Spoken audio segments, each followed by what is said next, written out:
Hello, everybody, and welcome to tonight's glorious episode of Disorderly Decisions, Reign of Storms. And now your host, your amazing DM, the glorious and fantastical, so humble and kind, Vader the Mad. Flattery will get you everywhere, Ressig. Everywhere.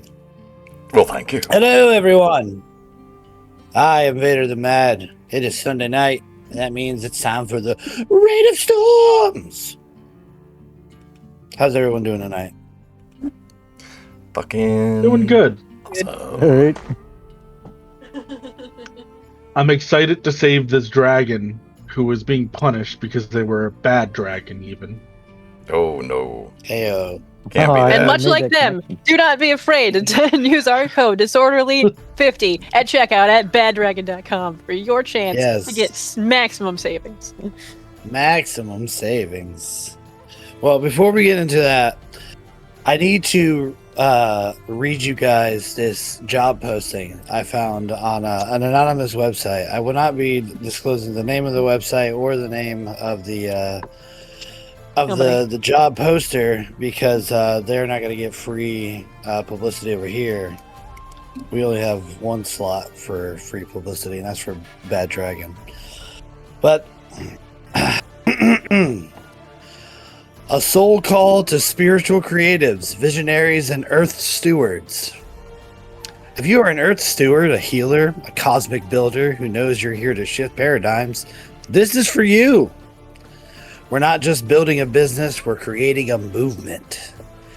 One that reimagines financial wellness as a path of liberation, healing, and radical self-sovereignty.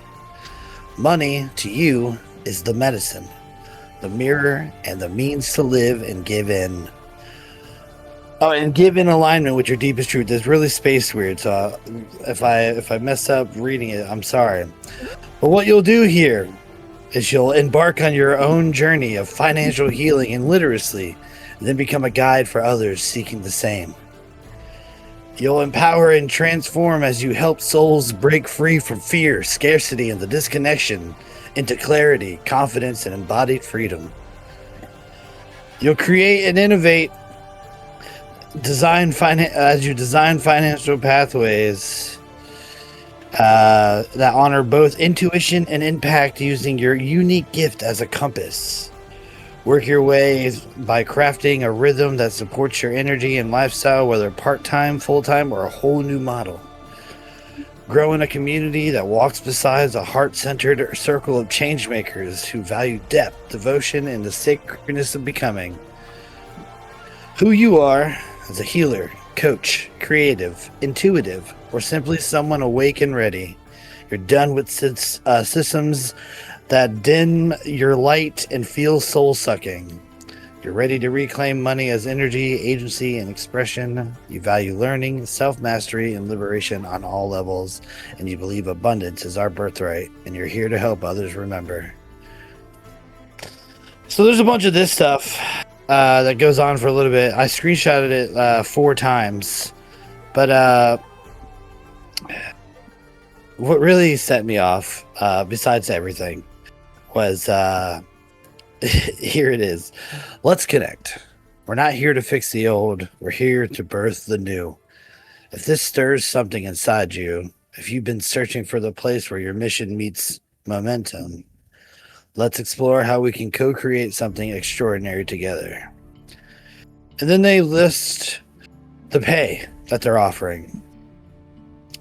$2,000 to $100,000 per month.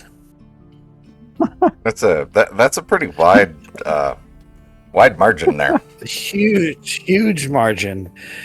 And then probably my favorite thing about this thing is the first application question. The first and only application question. What shadow work have you done with finances and ancestral partnering? See, until you read that, I was going to make the joke of how dare you read my job posting online and then say that you're really like kind of being a ruby right now and you should be more of an amethyst. And like, and now you just totally threw that off. The only reason why I actually know that line is because of Elbows. It's so awful. I saw that the other day, and I was like, "This is classic." Am And I having a needed to stroke? save it. Yeah.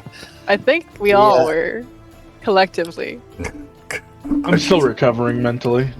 If you want to apply for that job, send me a direct message, and I will send you the link, and you can apply. I think it's deeply concerning. Well, now that we got that over, I've been sitting on that for 3 days. I I just was going to my mom's friend's house with my mom, and I saw like one of those shops on the way there, and I was like, "Huh, we have those here too, huh?" they're everywhere, man. Put crystals up your butt. You'll feel better. And my aunt was telling me about how my cousin sees one and she thinks she's really good, and I'm like, you know what? I think I could make vague statements and make somebody believe that I too was in spiritual alignment with the cosmos, and that I can help them through their pain. It always reminds me of back in the day. What was that? What was that show that used to come on with? He like talked to ghosts. It was like a live studio audience, and he talked to ghosts. I think his name was John something. But he would just throw out these vague like generalities and be like, "Is there the name Tim sparking anything?" Somebody be like, "I know a Tim." I'm seeing like you have a family member. Yeah. One that may have passed away in the last 30 years. Yep. Maybe give or take a little bit, like a great grandmother. My bubby died 25 years ago. Yeah, that. Wow. Anywho, get your crystals to shove your butt at baddragon.com. Use code disorderly50. You won't even feel the pain through the healing. Yes. Sharp edges doesn't even matter. Heal yourself internally. Most of those don't have sharp edges. Let's be real. Have you ever seen a healing crystal? They're so rounded. I've seen a few. And some of them have some angular edges. Depends on the kind you want. I knew a girl in college, and she was really into crystals, and I got one right here. oh my god. Yeah, So- see? Look at that thing. It's sharp. Turns the So wrong way. she You're was right. really into crystals, and she believed that she needed to keep her aura in check, so she glued the crystals to her steering wheel. Yes. And I told her that that's going to be like a claymore to your face if you ever get in a car accident. yeah. That I've been trapped in the nightmare of a healing crystal butt plug since we brought it up. And I hate it. I keep getting this, and I don't know why, but I keep getting like as I'm scrolling through reels on Instagram, you know, sometimes it'll be like Home Depot or Ashley Furniture or like Amazon shit. Well, there's one for Amazon, and it's supposed to be a car hitch cover, but it is the exact shape of a butt plug.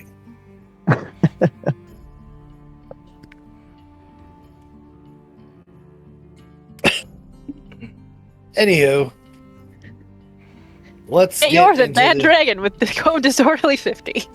Damn at right, cover checkout. your hitch, and I'm not gonna finish that sentence. protect your back end.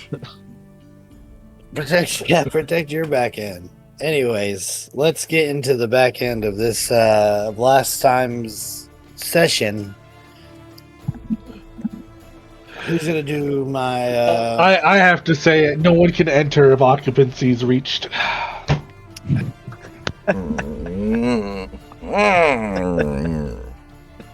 No. Who's gonna do my recap? Wasn't guess- much that happened though, is it? I can. All right. 2 weeks. So on the last exciting episode of Reign of Storms, we came back from our adventures in the sewer, we had an encounter with a very powerful deity that may or may not have destroyed some areas, or it could have been us. That was under investigation for a bit, but we were cleared of all charges. We then proceeded to run some errands around town. We picked up some shopping. We then encountered some lovely creatures flying down from the sky and making a showboat of, come over here to the castle if you have any old giant relics or any of the things of the like. So the town's guard, whose name currently escapes me, I know. thank you, came over to us and was just like, hey, we might need your assistance with some negotiation. And Millie's just like, oh, I speak giant. And Ressig's like, oh, I speak giant. And then Lionel was just like, how about you don't speak giant? To Ressig. Fair. And so we proceed to be like, okay, well, we'll help you out in the morning. And we kind of go back to our area and the hotel or the inn, and we hear these wailings coming down from the sky, and we're like, this seems problematic. And Millie is kind of recognizing this as dragon crying, and we're like, well, should we go up there tonight and like get the dragon out? Do we wait until we go tomorrow? This could cause like a political upheaval if we, get caught. And we're like, we could probably be sneaky, but we're not convinced we're going to be sneaky enough. And we're trying to discuss whether or not like we'd be better off trying to negotiate like getting the dragon free with items, or like whether or not this is going to turn into a battle. We're kind of just discussing a lot in the room. And then we decide that we're going to go down into the food and bar area, and Millie tries to go over and chat with a dragonborn to ask whether or not the wailing was actually anything more than just cries, or if there was something to be said there, because in a previous session, Millie and Wynn had a vision of how we have to save a dragon, and we're under this impression that it could be this one. We find out from the Dragonborn at the bar that it is in fact just crying.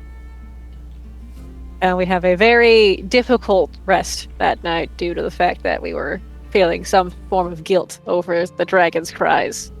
Zureg slept like a baby. Zureg slept like a baby. And the gods lulled Millie to sleep. You need this rest, sweet baby bird. I got you. Anything we want to fill in from anybody else? It is. Wynn enjoyed a concussion for a part of that day. Oh yeah, we had a concussion for part of the day. We got that fixed for 600 gold at a local healing area.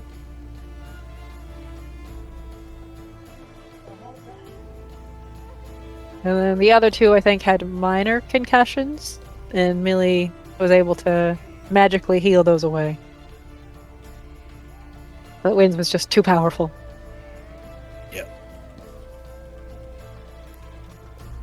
We were about to step onto the...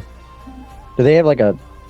It's not a teleport pad, but like a pad or something that goes up into the tower? I think we were going to be flown up on... Are they flying us up? Yeah, they're We're on flying. Griffins.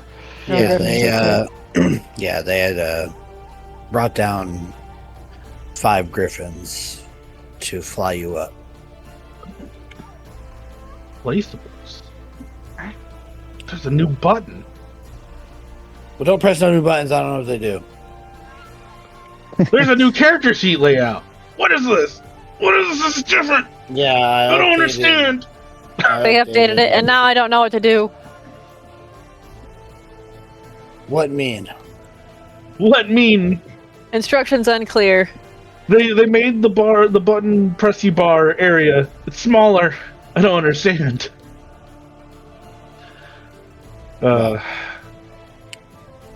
Let's get into the game, shall we?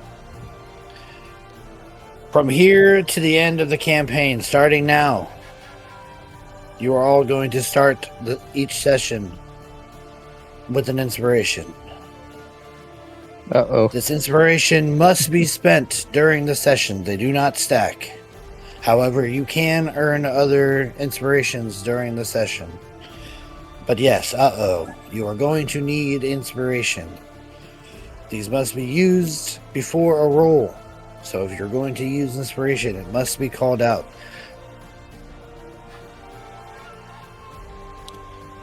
Once an inspiration is used, you cannot gift another inspiration or use another inspiration to roll again. Whatever your roll is on the inspiration is the law. So it's not the higher of the two rolls? I thought it was the higher of the two rolls. If you use if you use inspiration, you're rolling with advantage. So yeah, that's Okay. That's it. But you can't be like, I'm going to use my inspiration, roll and get two shitty rolls. But I'm going to use another inspiration to roll again. We're going to keep it moving.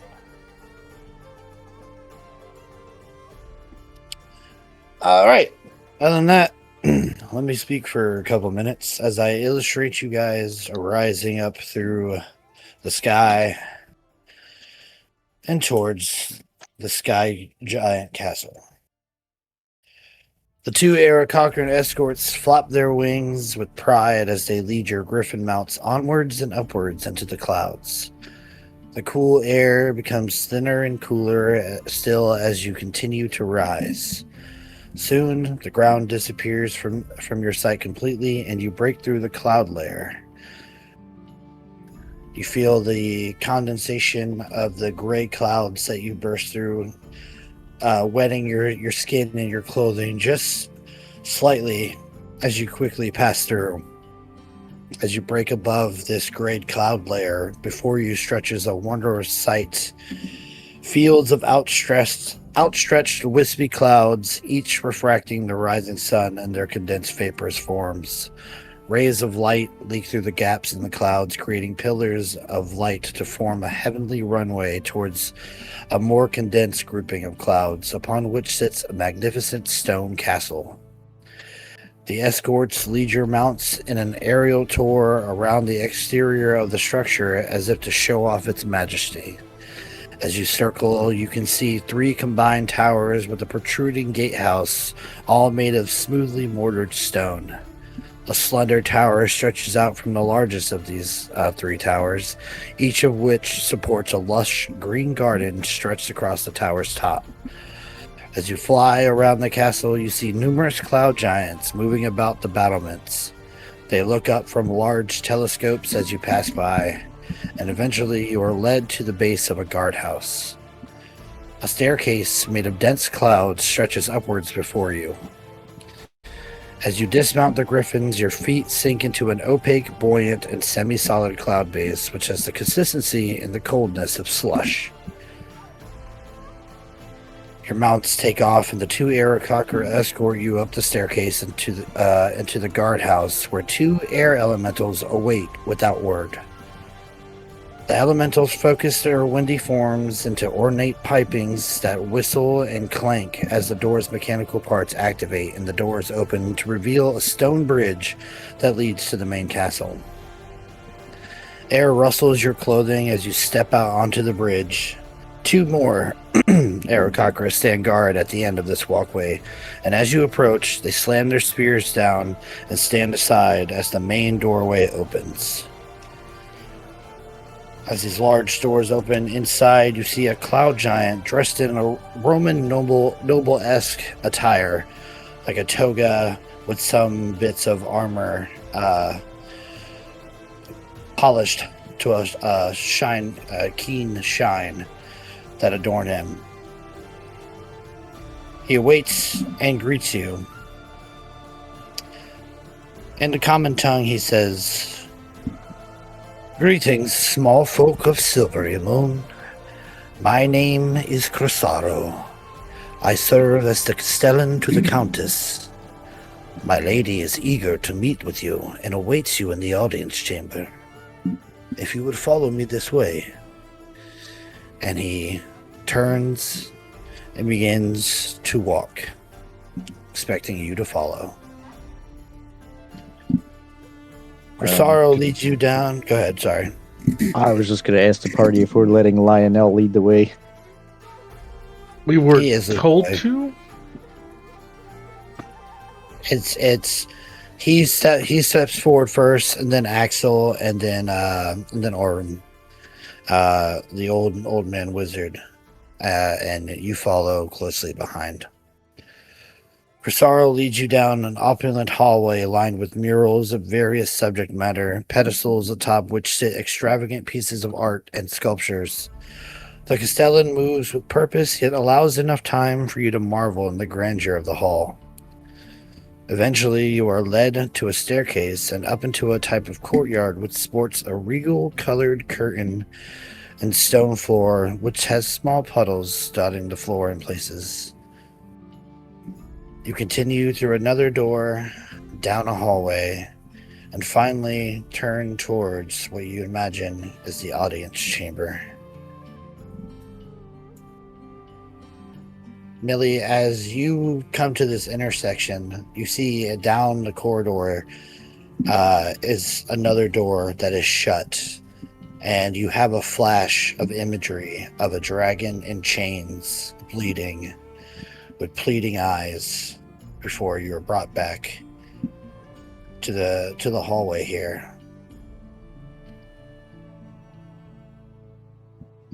You enter into the audience chamber to find an opulent hall that features lapis lazuli tile work and murals depicting castles in the clouds, as well as cloud giants chasing silver dragons riding gigantic rocks, as in ROCS the bird, and golden sky chariots drawn by griffins. Marble bleachers hug the walls near the entrance on either side of you, across from which stands an ornate alabaster throne inlaid with many, many gemstones. On either side of the throne, as if they are guarding it, you see two life-size statues of a male cloud giant and a female cloud giant standing at attention, wearing tall helmets with feather plumage and clutching mithril-tipped spears. You can hear the wind whipping up through a 10-foot diameter circular hole surrounded by decorative tiles of gold marble, white alabaster, and blue lapis lazuli set into the floor in front of this throne. Standing at attention with their backs to the hole are four more Aarakocra. You see they stand at alert and remain perfectly still as you approach. But out of all the grandeur in this hall, which let me bring you over to it on the map, probably the thing that catches your eye the most is the figure sitting upon the throne. Her dress flows around her, even though she remains sat. There seems to be a perpetual wisp of clouds coming off of her skin. And you see she wears a mask at first that has a solemn expression on it. But as you enter, she waves her hand in front of it and it disappears, revealing her actual face underneath. And you see this gray-skinned woman with very sharp feminine features. She has gold jewelry that is clipped from her nose and her eyebrow to her ears and kind of adorns part of her face, almost like a golden partial veil. I will show you her. I was gonna say I can't see it. Can you reveal it? You can't see in here? No, I don't have dark vision. There's light. There are bubbles of light. I can see right here and where we are, but nowhere else. I have revealed her art to you. Yes. There's also a weird little like single dot of wall in the middle of the chamber, so it kind of blocks weird vision. Oh. Here, I'll do you a favor.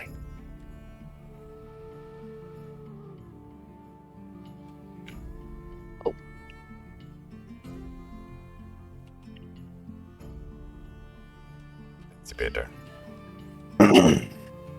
Thank you. You're very welcome. As you all get out of my throat, you frog! As you all enter into this chamber, Corsaro bows to the Countess and announces you. My lady, your visitors from Silvery Moon have arrived. Sensory looks down from her throne to you and smiles slightly. Thank you all for taking my meeting with such short notice. I have traveled far and wide and still have much more traveling to do in my search for these artifacts of old. I have heard great tale of Silver and their ability to finding magical trinkets, which is why I have chosen to treat with you in such a way. I am looking for artifacts from the ancient times when giants ruled this world. There are some among you which I'm sure have extensive training, or at least knowledge, in the before times. She looks over at the old man, sensing his possession of magical knowledge. He doesn't say much, but he nods. The first person to speak actually is Axel. He steps forward slightly and bows. Countess Sensory, I have to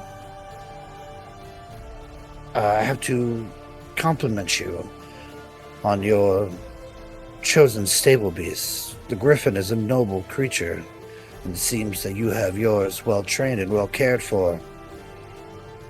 As a griffin rider myself, I can't tell you how much I appreciate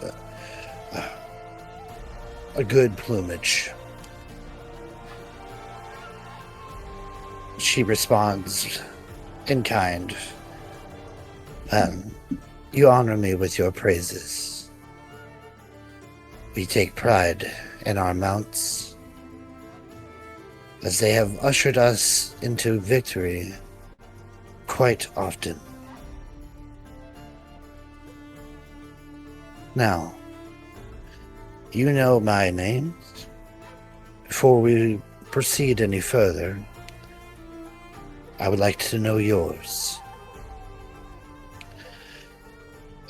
So Axel, still being kind of stepped forward, says his name, which, goddamn, I forgot to change his name on here, so that's always great. Axel Eldraine, Countess. I am the lieutenant of the Silvery Moon City Guard. Steps back. Lionel steps forward. I am Lionel Lamasu, captain of the Spell Guard of Silvery Moon. And I must speak for my friend here, our knowledge seeker, Oren. He is a few words. His voice is frail, but he has the strength enough to speak with you in your own tongue, shall you wish it, and discuss things of more personal matters.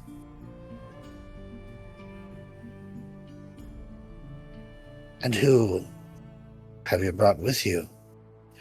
Quite a band of escorts, it seems.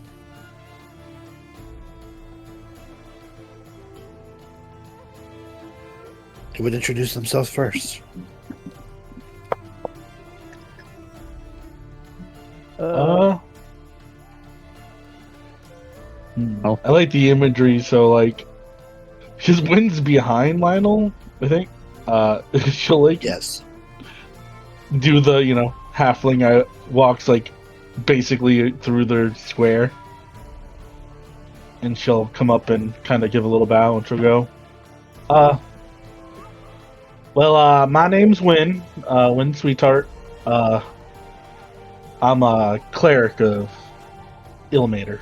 And she'll just kind of give a simple bow. Take a step back.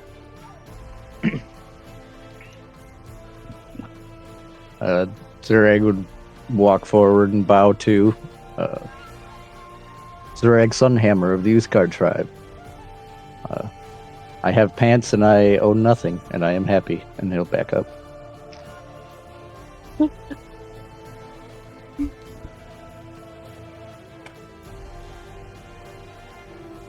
Amelia will step forward. She'll curtsy. She'll say, Amelia Alexo, a pleasure to meet your acquaintance, my lady. I am one of the hunt lords of Nonar's Hold. She'll step back. I will, while everyone's kind of introducing themselves, I will whisper very quietly to the guard captain and be like, "Can I speak now?" Yes, introduce yourself. Resic will step forward next to the captain and the mage. Resic Moonstep, Titan Knight of the Rune Marked, Hunt Lord of Noanar's Hold. And step back. I see that you too are familiar with the ancient languages of our kind. You can tell she's, even though you've covered up, she can sense runes on you. Especially because I do believe you have a Cloud Giant rune. I do. I think that was one of the first ones I got, actually. Yeah. I've had some familiarity. Not what I would call formal training. I will answer in Giant. She raises an eyebrow at this and smirks a bit. Well, perhaps if our discussions go well today, perhaps you could be trained further. Sharing knowledge is important. Can't have you besmirching the runes of cloud giants, after all. If you're going to use them, they should be properly attuned. I'd appreciate the lessons. Thank you.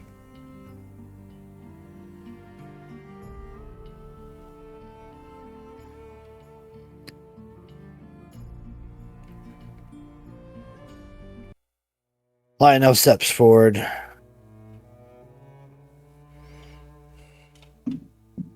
My lady, your guards, your vassals, claimed that you seek out many, many treasures, some of which you think we hold currently.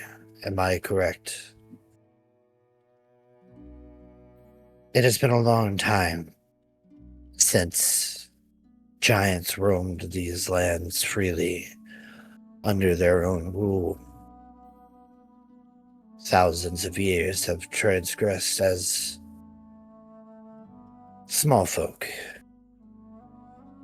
have scattered themselves near and far, undoubtedly uncovering many ancient ruins of old. I have searched these ruins myself, only to find them basically bereft of their offerings, Now, while I should take offense to this, I do not. I appreciate one's lust for discovery, to answer ancient questions that still present their lingering touch on today's world. To learn from history is only to benefit the future.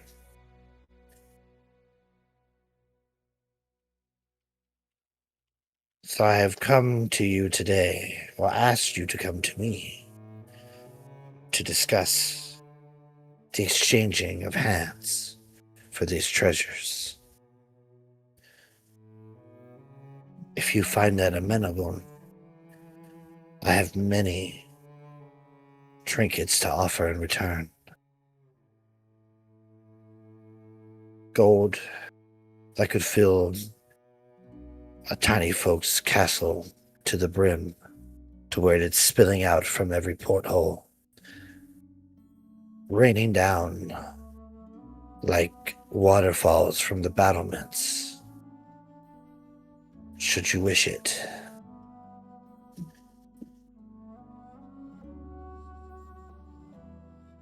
And what, Lionel speaks up, what items do you believe that we possess that we could offer to you for such a monetary sum?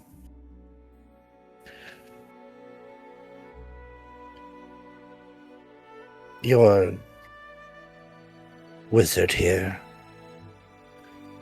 would know them as artifacts of Austerian build. Rune tablets that possess the knowledge of forgotten runic magic, lost giant history,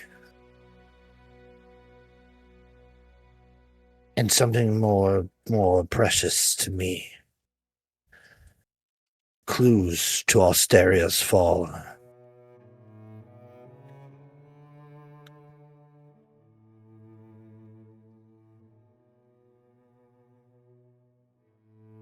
Lionel looks over at Orem, who leans over and whispers. After a moment, Lionel's like, it is true. We do possess a few tablets. Albeit, some of them seem to be incomplete. When they were discovered, it seemed that they had been broken and scattered. We only have one solitary tablet.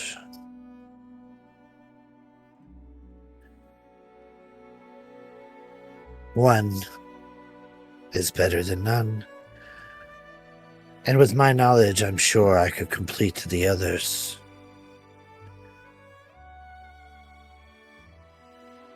Especially with help of any ancient Netherese tomes. With these tomes, I could increase the supremacy of my arcane techniques and revive the lost spells of giant magic.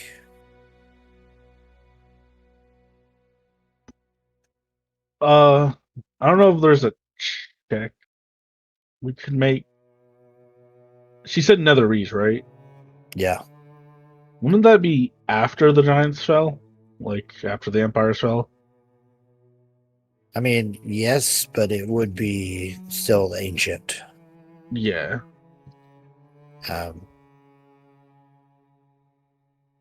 Give me a history roll. It's not going to be a good one, but I mean... My dye's different. That's not right. Oh, my dye's an ugly color. I don't like it. I hate it. Yeah. Yeah, this is just... It's ancient knowledge that you would not know off the top of your head. Fair.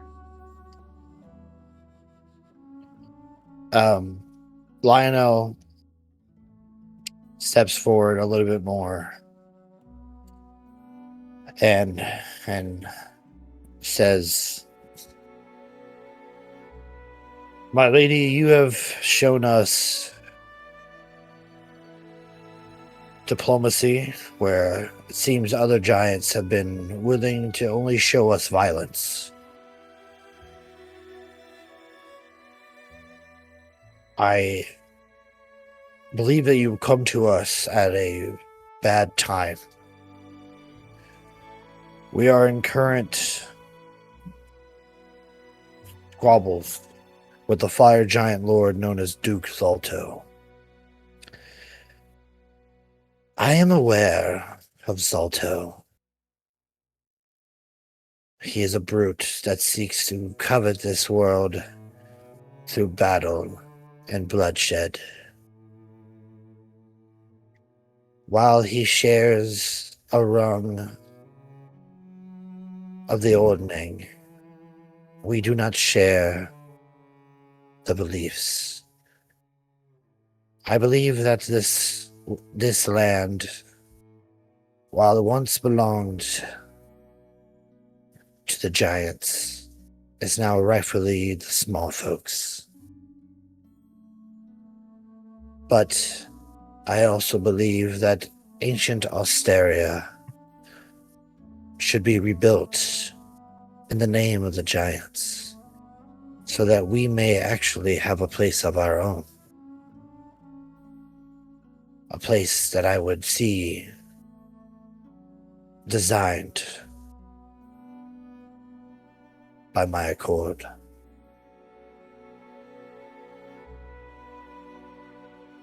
I do not believe these tablets or this knowledge will benefit you too much, especially with them being incomplete. But perhaps I could offer you this.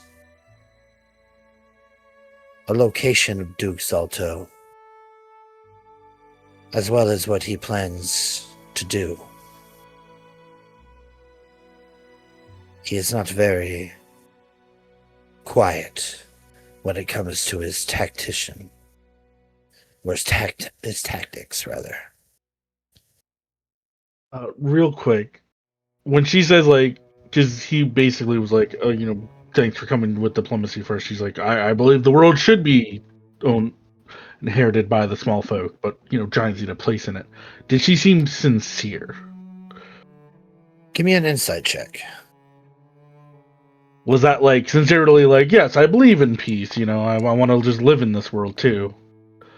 Okay, yeah, we're oh, I had to declare the inspiration. Fuck. Yeah. May any of us also roll out of curiosity? Yeah. You guys can roll an insight check if you want. I should have declared beforehand. 12. So probably I have about the same, right? reason to.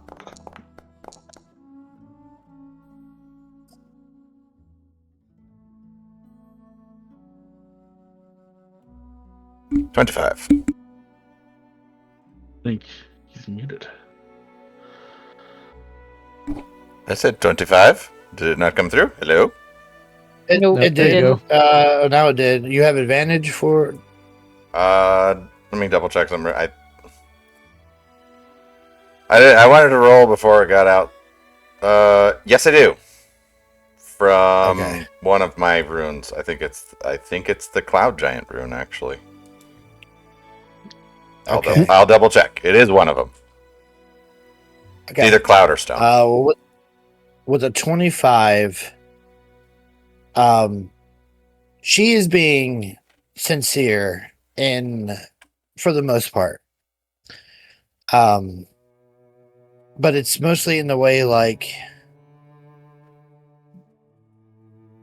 I absolutely could care less for the small folk and what becomes of them. I tire of them, and I wish to have my own land to where I would never have to deal with them again.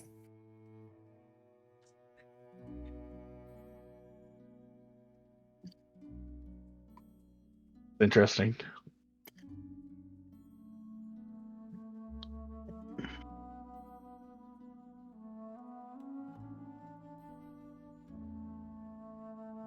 Lionel speaks up. Any information that you'd have against our enemy would greatly help us. As of right now, we are acting on very little information. The four that stand behind me that introduced themselves earlier are our most close to anything of intimate knowledge that we have.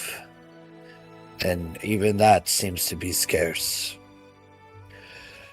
We had thought for quite the time that the giants were, well, complacent with their own station. And after the wars and everything settled down, it seemed that both parties would trouble each other no further. She nods and she says, "This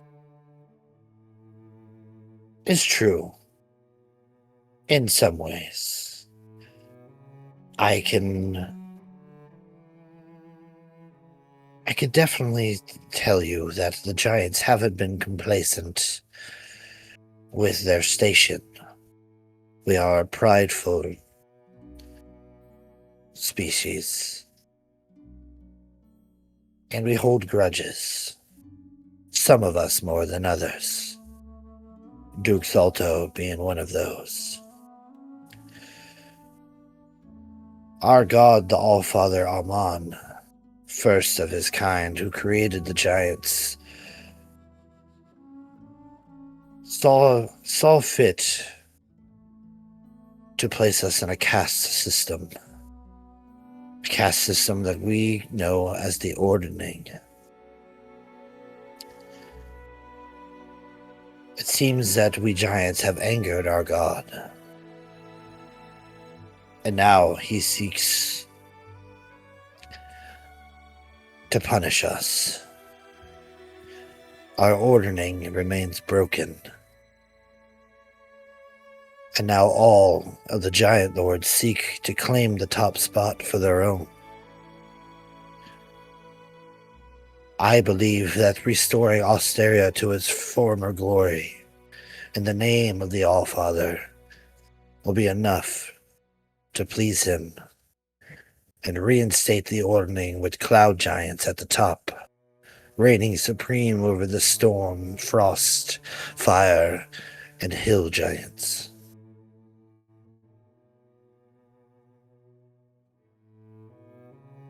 Duke Zalto seeks to cover the earth and kill every small folk, believing that our god wants sacrifice, revenge. But Duke Zalto is single-minded, and I think he pushes his own ambitions before claiming them to be the All-Father's wishes. I do not hold such delusions of grandeur. I simply believe that restoring our ancient home will be at least the first step to appeasing our god.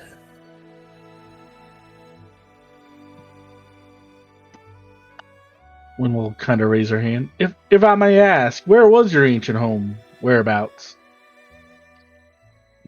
Allow me to access the ancient tomes of Google. Ah, Google. I mean, he's a pretty good doctor, too. Yes.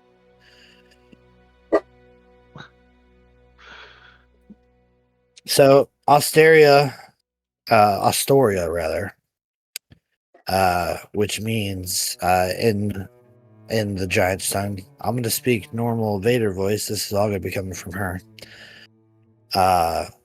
in the Jotun mother tongue, means father's seat. It was the colossal kingdom of the giants. At the peak of its power, Astoria occupied an area of Faerun stretching from the Wilhelm Reach in the south to the lands now covered by the Great Glacier in the north, and from the Savage Frontier in the west to the Cold Lands at the east. So it covers a pretty big amount of where you currently reside. However, there is... all of it was buried.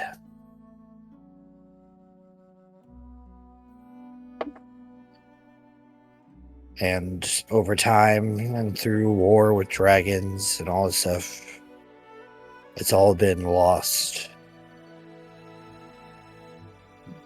She says that she wishes to claim an area to the east, far past the Anarok desert, and way off of our current map that we even have. But she's not like, I want to reclaim the giant lands, all of them. So get off my lawn. Yeah.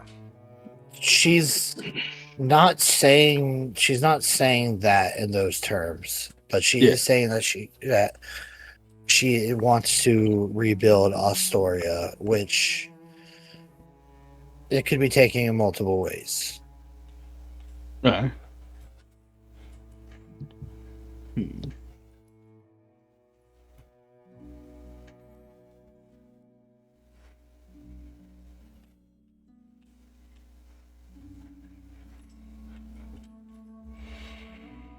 But they are also not actively killing us. Yeah. Well, a lot to it. There's layers here.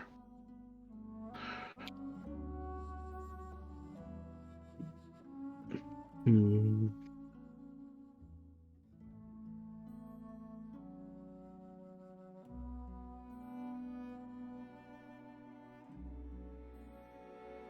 I mean, if you guys have anything you want to speak up and say, or just kind of like talk to about stuff, like she's going to continue kind of just going through the history of Astoria and what she plans to do, what she hopes to do.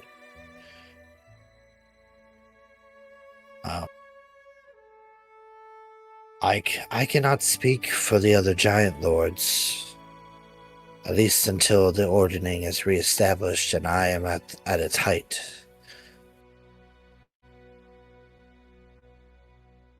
I sense the essence of the hill giant amongst you here. I have heard that Ga fell in combat. Would those responsible be here today? I took this as a souvenir, and he'll kind of flash the belt. I see.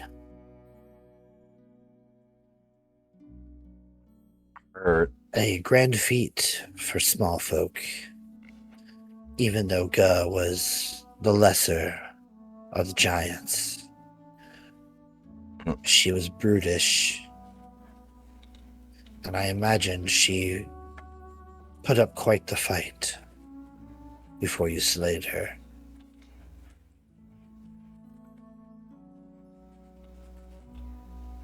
Yeah, it wasn't the easiest thing. Actually, one of our party members that are no longer here with us played a big role in her defeat. Two. But it wasn't easy. We lost much. Mercs in hell going so many fucking rocks. But But it seems to me that strength has swelled within you since then. And if you have strength to take down one giant lord, perhaps you have the strength to take down the others.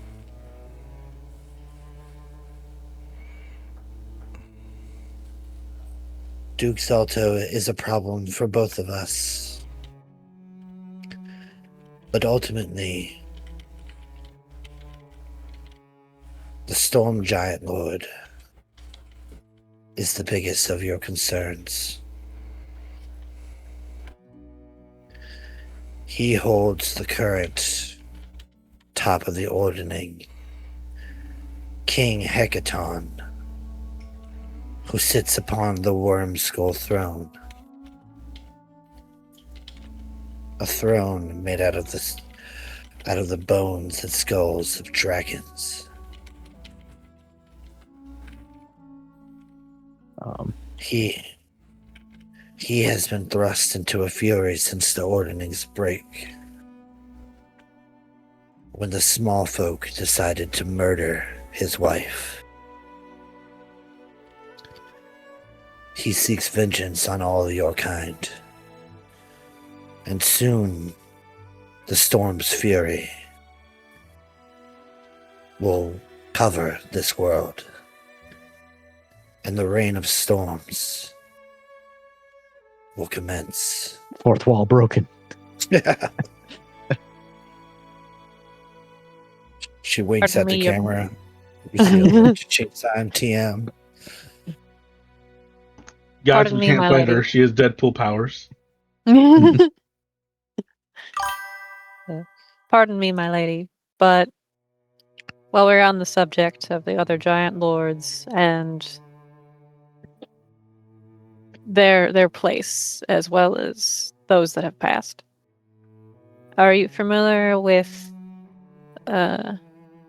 someone who refers to themselves as the Dodcom? You see her demeanor stiffens at this. She shifts uncomfortably in her chair. The Dodd Kong is a name that I have not heard nor deigned to speak in a very, very long time. Millie in Giant will say, "My apologies." She kind of holds her hand up to dismiss. No need. It is history after all. How have you come to learn of this name? Millie will take a deep breath and she'll say, "You see, he appeared to my party, not all of us, at first, when we had finished our fight with Ga. He had cursed 3 of our party members, one of which has since passed. The other 2, well, 2 which have since passed, and the other is standing with us," and she'll gesture toward Ressig. "We had to seek aid from a dryad, to relinquish him from his, I guess, moralist issue.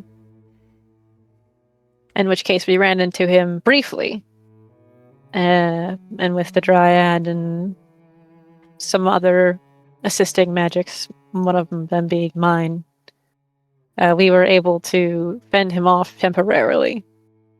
Just recently, in Silvery Moon, he appeared again. This time with, I want to say something like a golem, but also something like a zombie of Ga, who he kind of had go on a bit of a rampage at the ladies' college. He then came to me and said he would stop in exchange for something that I feel it would be pertinent to discuss with you. He says that we have to get the essences of the giant lords and give them to him. He said that that would be the only way to save my party members, and in exchange, I gave him an oath till death. I obviously think that you are of more reason than any of the other giants we have currently encountered. And I wanted to get your opinion on such matters, especially since you have brought up potentially taking down other giant lords.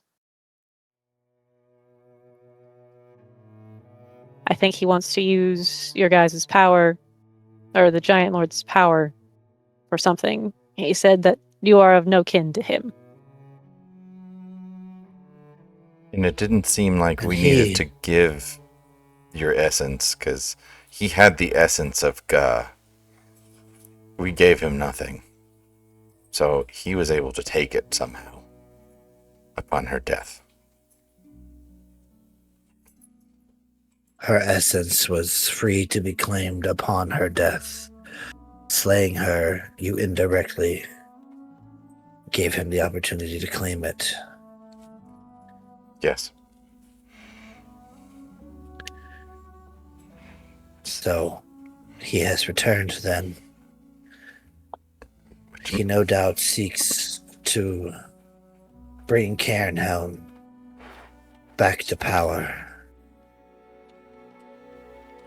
He is no kin of any of the giant lords. Even the stone giants shun him. In the times of ancient giants, he held a throne over Cairnhelm, the ancient lands of stone giants. But his lust for power turned him into something truly despisable, corrupted him. Now he holds the power over death. And should he claim the essences of the other giants, he will restore his crown, and he will cover this land in death. All that you love, all that you cherish, all that you've come to know will be gone. Decay and death and pestilence will spread and will not stop until every single breath-drawing creature breathes no more, and they all mindlessly bow to him.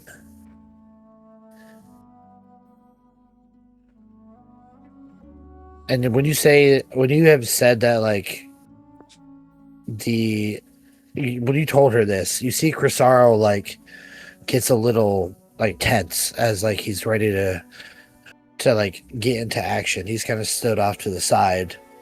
And you see, like, the four Aarakocras kind of shift just slightly as if they're, like, re-gripping their spears as they stand at attention. But they calm.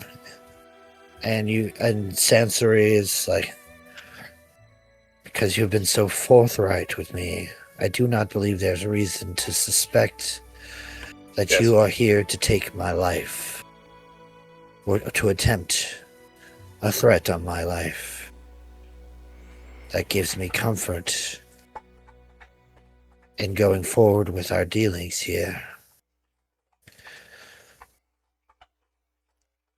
To give you my essence would be to give up my life. And I can assure you right now, I have no plans of dying anytime soon. Is that the only way to achieve someone's essence? Yes. If you were told other than this, then you were lied to. He told me that you guys can give it to me. But I assume now that that means being willing to be executed.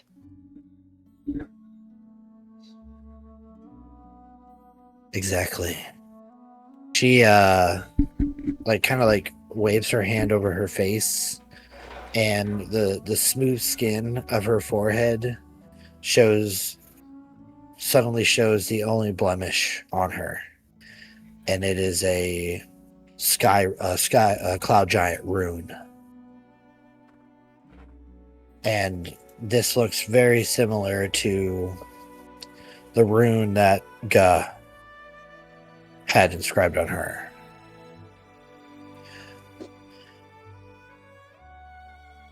Each of us giant lords holds within us great ancient powers of the old times.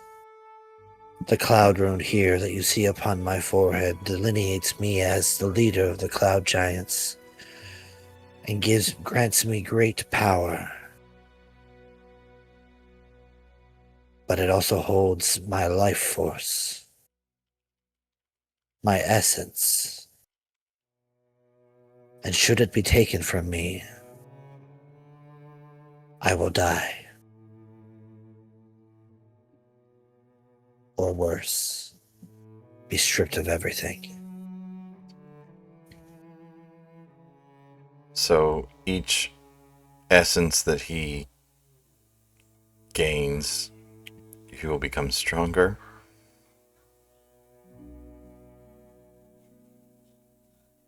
Or What was is it that again? each essence that he gains, he will become stronger, or he just needs all of them to fulfill his plan? With each essence that he gains, he gets closer to restoring his crown, the crown of Obadiah, which was once shattered and spread far from his reaches. If he's only seeking the essences of giant lords, it leans to say that he has already reconstructed the crown and has now seen fit to show himself. He's also His spirit must now have a physical form and is that much closer to claiming what he seeks.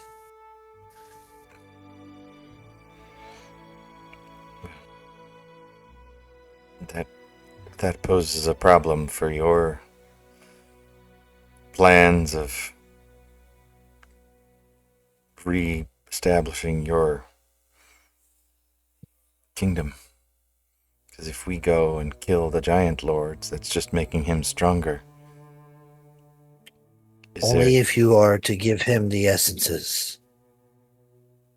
But if you were to give me the essences of the other giant lords, I could use them against him. I could banish him back to the afterlife and imprison him once more.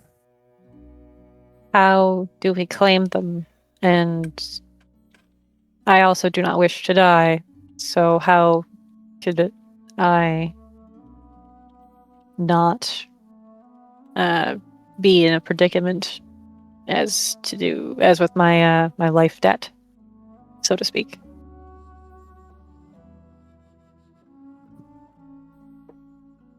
That I do not know. But I could pour my energies into figuring that out. There are other giant lords you could focus on. Duke Zalto, King Hecaton. To the book to read the other one. Two more, right? Jarl. Yeah, Jarl Storvald of the Frost Giants. And I fear that the Stone Giants might have already fallen underneath the boots of the Dodd Kong. But they should not be ruled out. Scorea's Stone Bones. My bad. Not them. Stone Giant Thane Kyolithica, who worships Scorea's Stone Bones.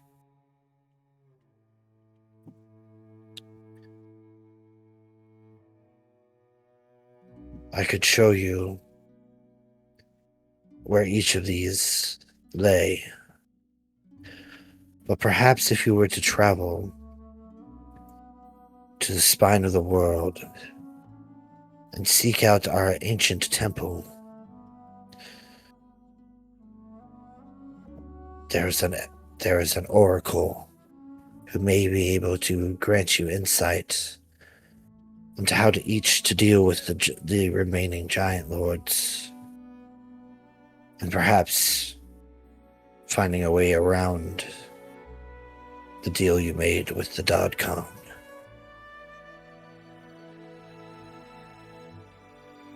We actually have business the spine of the world for other reasons, so we were going to head there after this anyway. This works out great. You didn't know how to gather the essence without him being able to just snatch it up right away?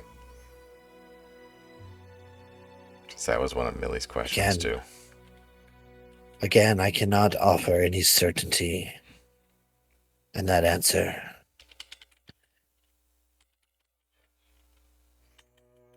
Do you know? As I do not know the terms to which you have agreed to.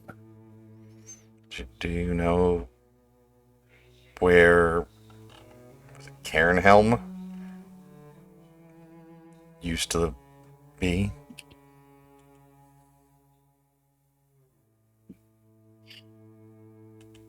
It was lost long before I became the Giant Lord. Its place in all of our history was struck. Just an added punishment to the slight caused by the Dodcon. Those who came before me chose to remove all mention of him and his homeland. But that does not mean that it's truly lost. Access to these tablets that you have and finding the remaining pieces could help us. Could help you.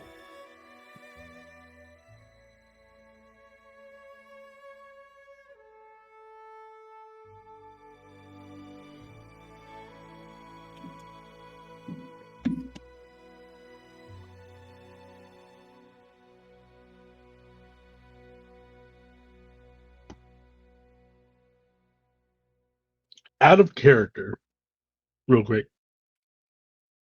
I'm pretty sure we were told to bring the essences to him. Mm-hmm. So only he yoinked it. So if she He went senses there. the We killed her. if she senses the hill giant on us, we could try giving her the hill giant essence now. You don't have the essence. She just senses the rune because Larag is wearing the belt and stuff. Yeah, because that's how he was able to he bring has the essence. Yeah, back. we would have to have the rune that was on her. Okay.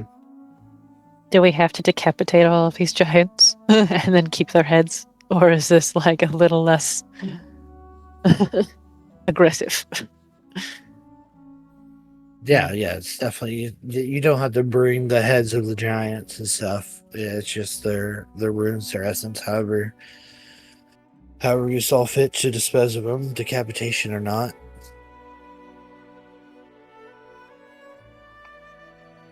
My only interest is stopping Dodcon. He has my sister. That is my... I need to get her back.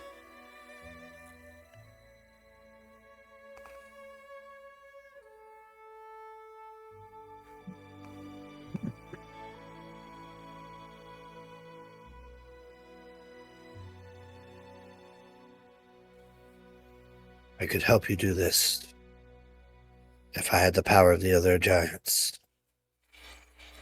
If I had all of that, the Allfather would have to see fit that I become the top of the ordering. and I could help you crush the Dodcon and rescue your sister.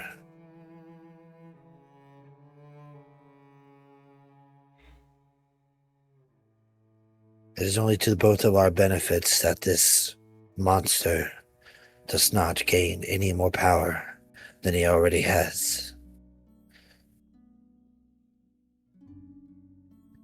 If he does, your sister won't be the only one lost.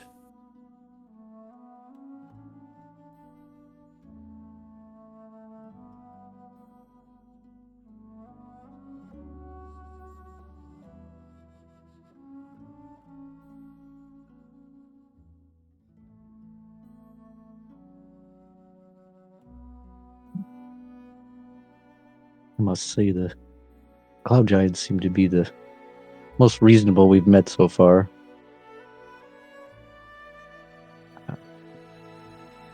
Do you? That other one was pretty kooky, but he was nice.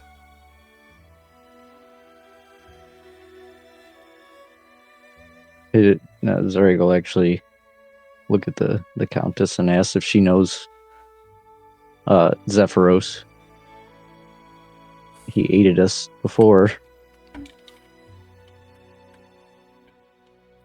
He was a court wizard for some time before he set off on his own ambitions. We cross paths from time to time,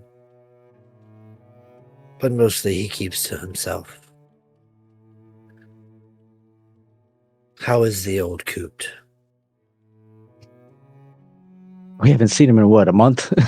Longer than Has that. it even been that long? No, it's been longer than that. Because that was like day 3 of our adventuring was when we found him. Been a month and a half at least. 2 months maybe. When we encountered him, he seemed well. He was undergoing, I guess, a group of miscreants were trying to quest him to provide them aid, and it resulted in a scuffle on his Sky Castle. However, we just disbanded the scuffle without haste, and I'm pretty sure assisted him in that Ressig here matter. was the one that initiated that scuffle. Well, I mean, they were very rude. Trying to They were threatening him. yeah, they were. What was there? As I'm looking through all of my notes frantically, they were worshippers of. Oh my god. Yancy Bin. Yancy Bin. There we go. Thank you. I have too many damn notes. And they were not friendly. They were quite rude, and I decided I might have wanted to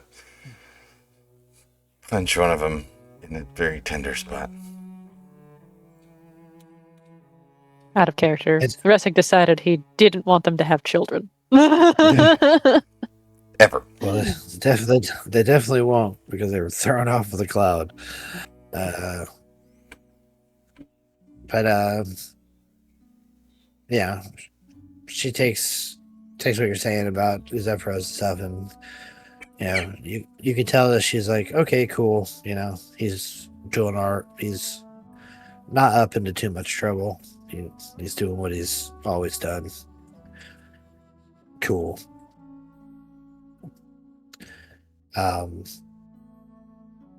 Lionel will approach you guys, and before he does, it's like, Countess, would you mind if I had this side conversation here with my comrades? It's not just my decision here to say yay or nay towards your requests, but from what I've heard, seems that our goals align themselves for the most part here. Absolutely. In fact, you can have the room. I must see to something that needs my immediate attention. Crisar, why don't you be a dear and fetch our guests some refreshments? And we'll return, say, in an hour. Do you all agree to that?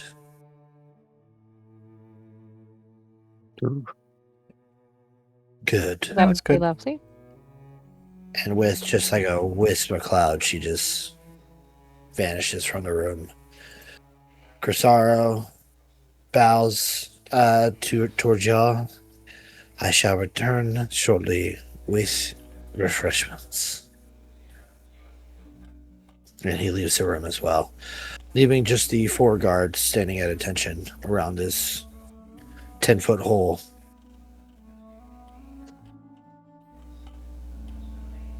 Oh, that goes straight outside. Yeah, that's it's like the sky door from Game of Thrones. Okay. So don't go into it. That, as Wynn walks When straight walks up up to the it. edge, looks down. You can't see at all. It's just sky.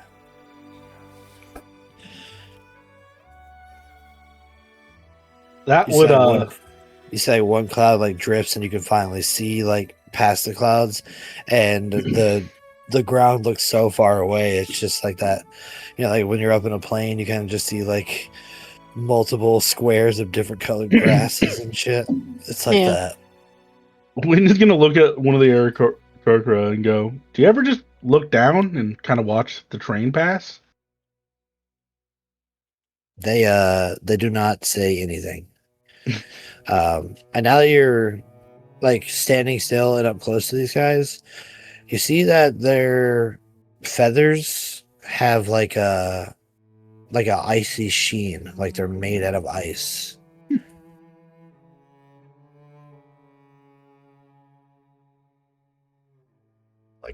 I just noticed. Is Renard with us? Oh, I didn't put him on the thing. I was like, there's got to be somebody else. Yeah, Renard would be with you. I just forget about him. You just put them in like this area of the map, on the outside. Oh yeah, that's a good place to put him. No, not in the hole. Does he have? Oh, I was about to say he got rest. He shouldn't be exhausted. No, he is exhausted. No, he slept. He is He didn't exhausted. sleep. He didn't He sleep did because of not the dragon. Oh, he didn't sleep. Oh yes. Get that right Good back to him. call. Well, I mean, that could have gone worse. See, I know how to talk to people. I'm not that bad. I think that actually went about as best as it could go. It helps when they're civil to begin with. Not always. Sometimes being civil just is a cover-up for being an asshole. But that's Well, they aren't fighting us, and they're offering to assist us in a great way. I mean, that's assuming that you can. If the city or whoever is in charge of those tablets can agree to that, I mean, it just seems like whatever this is, I might want to think carefully. She seems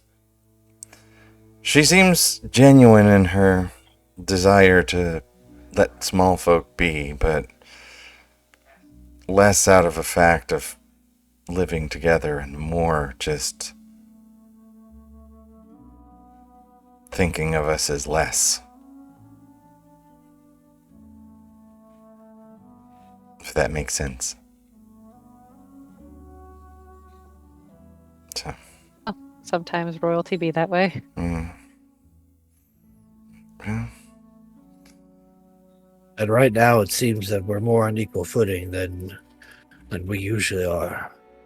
yeah. She needs these other giant lords taken down just as much as we do. They do it easier than we could, but some reason we always end up being the patsy.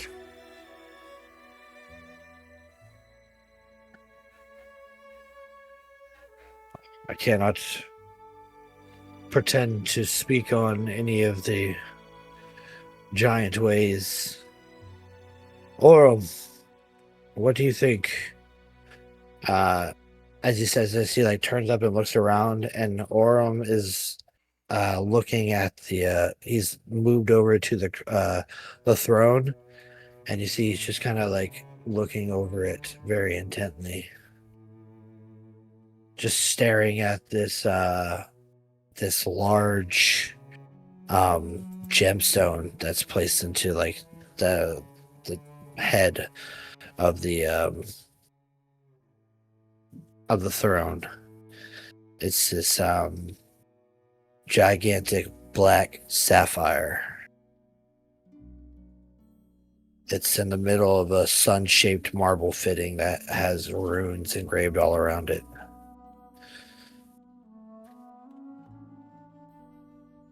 Millie Or- will. You see, like, he startles a bit and looks over, starts to walk over, and in a very, like, quiet, raspy voice, he's like, she is probably held by some accord to the ordaining. Any act upon her own volition towards another giant lord could void her claim to the top. That is why she would need to use us.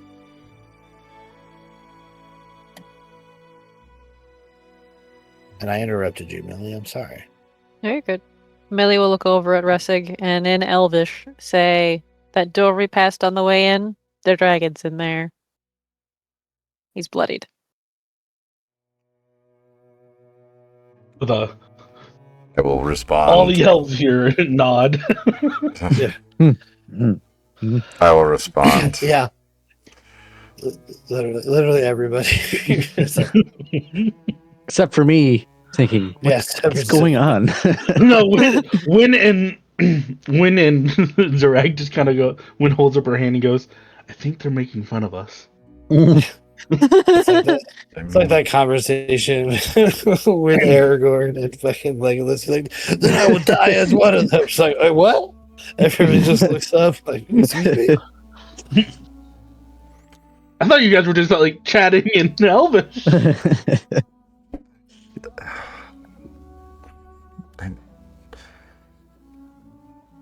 I think, as much as I really want to rescue that thing, I think we might need to make that part of the agreement. I don't foresee being able to free the dragon without the giant's assistance. I don't either. In Elvish. I don't either. That's why I wanted to discuss it with the party, but I don't know. I don't think it would be wise for us to just know the dragon is here. Would you be so kind as to tell Win in Halfling? I will relay the message. I will relay the message. Oh, everybody's just making fun of me. You unfortunately don't speak any of the languages I do, except for Common and Giant, but they'll hear that. I know stupid giant. Remember, it's not regular giant. Just Does Zarag know Goblin? Nope. Orc and ogre. Win is going to reply in Celestial to Millie. Good lord. Why didn't you just tell me that in Celestial? I don't speak Celestial. If you want to teach me, you can. Billy just stares at you, blinking.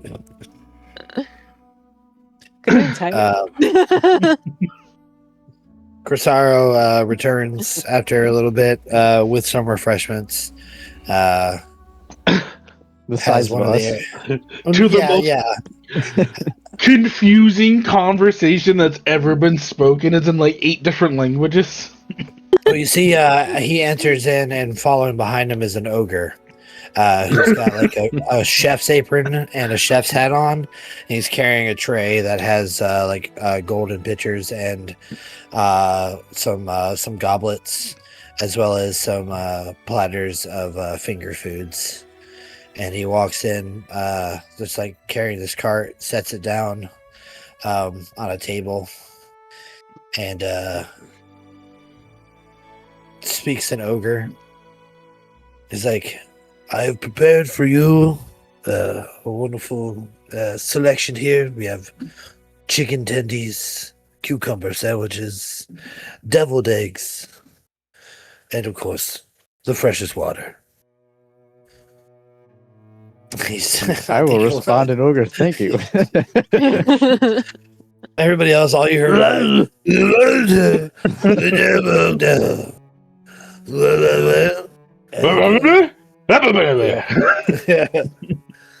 Bless you.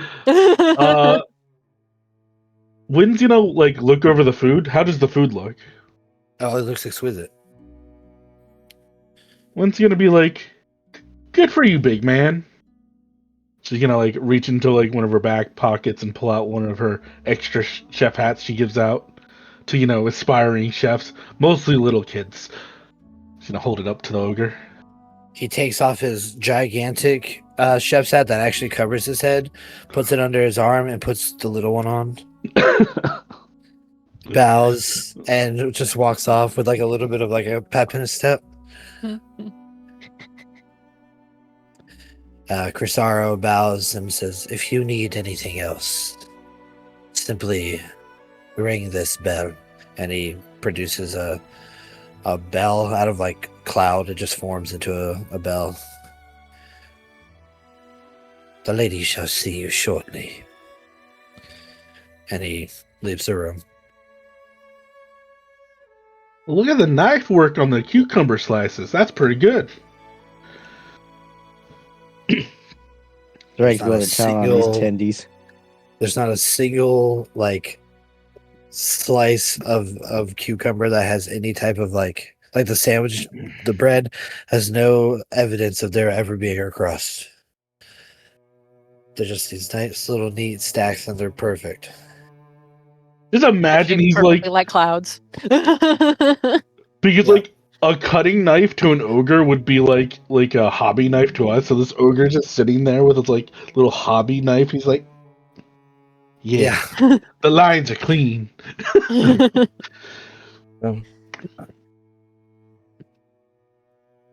This is a way we can get to that Kong guy. I wouldn't object if the city's willing to give up their artifacts. Gets me closer to Rissa. But it will be dangerous. Say the fire giants we fought definitely were significantly more difficult than the hill giants, but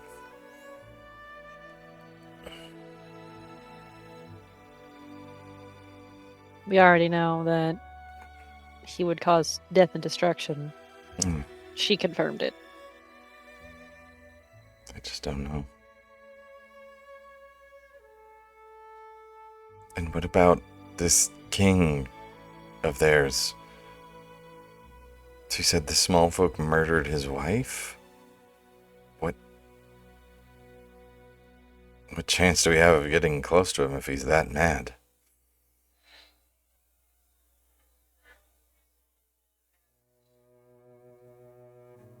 I don't know how we're gonna get the essences to her without me dying. Millie will kind of say, like looking off at the floor. Just like kind of staring and like trauma staring at the floor. If you've never actually held one personally, you can't say that you didn't disobey. Right? If because you can't give something that you've never possessed. So when it goes to claiming the essences, we just got to make sure you don't take one.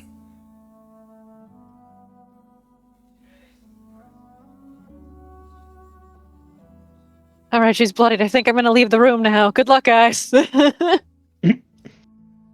Orm will speak up.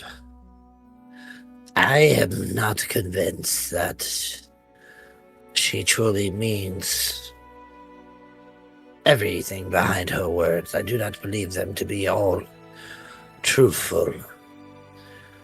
Astaria is Faerun.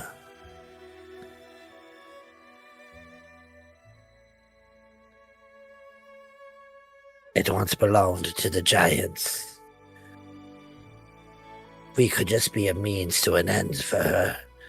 Again, any attempt on a giant lord's life on her own accord, by her own hand, could disband her from the Ordning completely. If we were to gather the essences for her, she could do the same that the Dodcon wishes to do.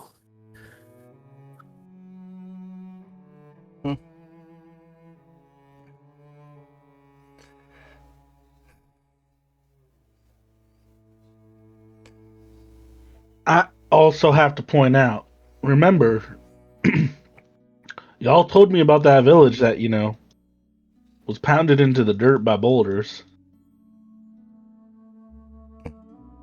Nightstone. Yes. Cloud giants do not like small folk. This merely could be a hands tied type of ordeal. She has no choice but to seek alliance with us.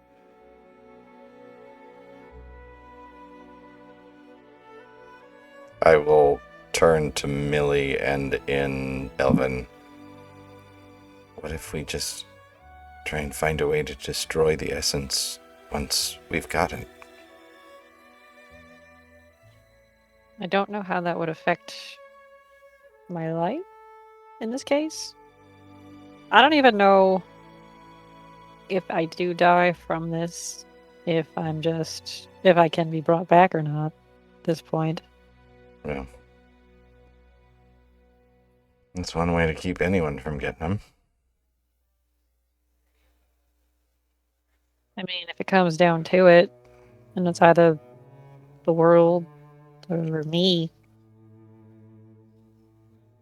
I guess we know what you guys are gonna have to do. Find another way.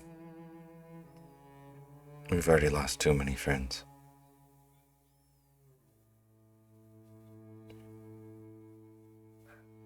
It was just a thought.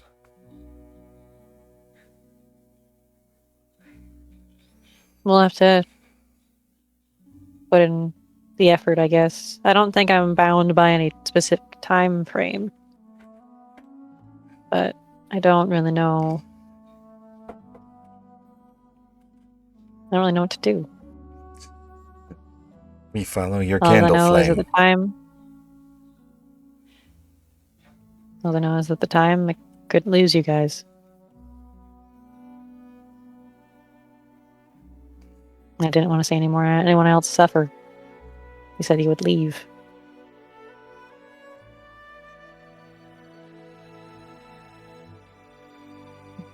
Switch back to common. No, this oracle in the spine. We're going that way anyway. We could find some answers. Whisper Wizard, Oram, are you bound to the city, or could you follow us to seek this oracle as well? We are to make dealings with the Countess here. I shall want to oversee the proceedings. And I am also far too old to be traveling. Yeah. Especially, This is going to be a really odd question. Well, this is going to be a really odd insight check, is what I'm saying. And this is just my suspicion, so it's Wynn's suspicion. Is he trying to sabotage this? Is he the Dodge Kong? Is he the Dodge Kong? I Not mean, that, no. he's made no, like, I mean, do you believe him too from what he's saying?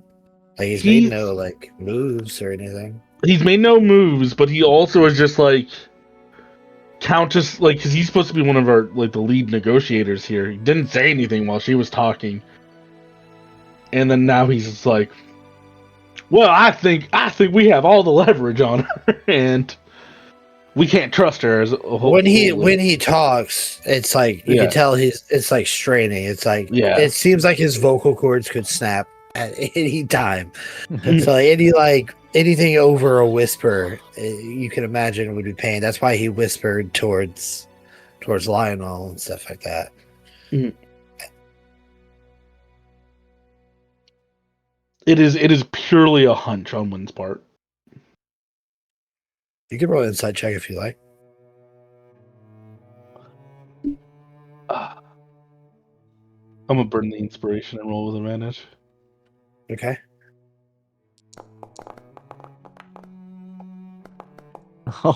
Dicks! Wait, I rolled a 1! What a fucking journey I went on there.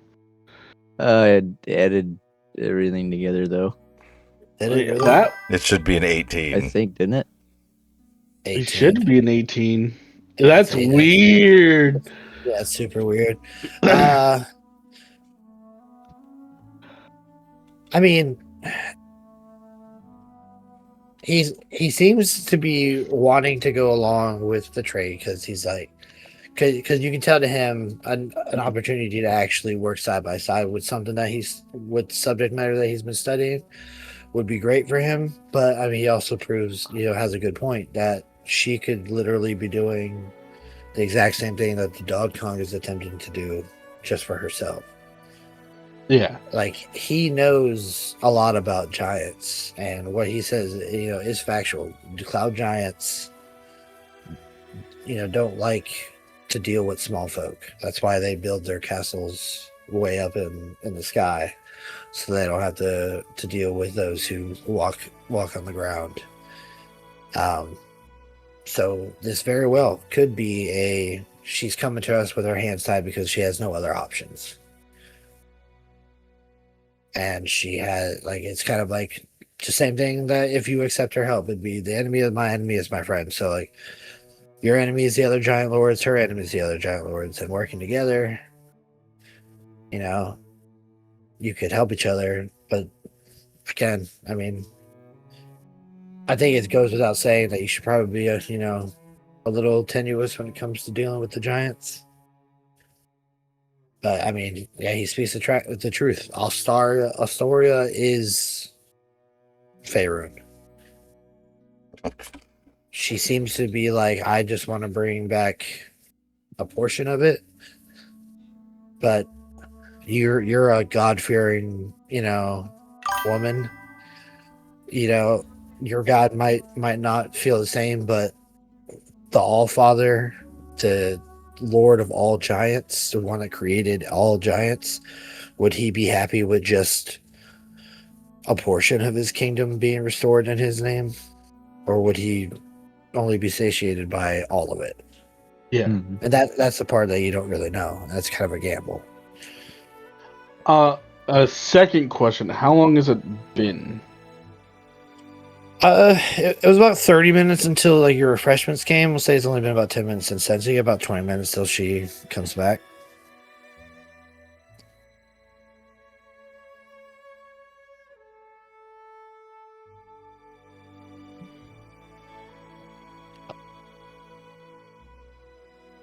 Wynn is gonna say in Halfling, because this has been the funnest thing we've done ever. Zureg Speaking looks at 8 different everybody like, languages. son of a... Zarek has no idea what is going on. The only thing he knows is exactly what's on that tray. Yep. The So only when other is- thing that we could do is use our telepathy for the hour, but I don't know if we want to use that now or when we're leaving. Wynn is going to say... Actually, no, she's sure. She's going to try to turn on the telepathic link, because that actually is important. Okay. Yeah, that'd be a good They time have to use to... They have to agree, I think, right? I mean, I think it. we're all If you part turn it of on, it. it's on. It's on. Yeah. Okay. It just has that limit. Like once you're done using it for the Yeah. day, it's done. So it's So just over for the the link, day. 8.5ling... Now I'm hearing this No. bullshit And she's in my sitting head. there looking at Zurag, like, in person, just like...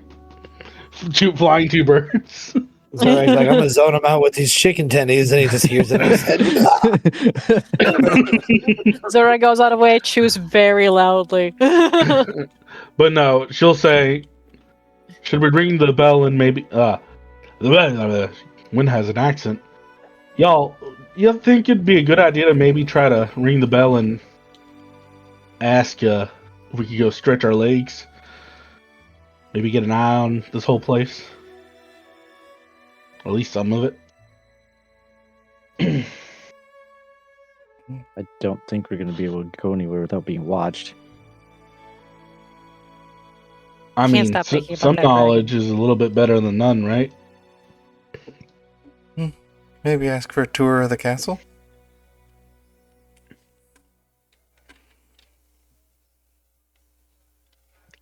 Good.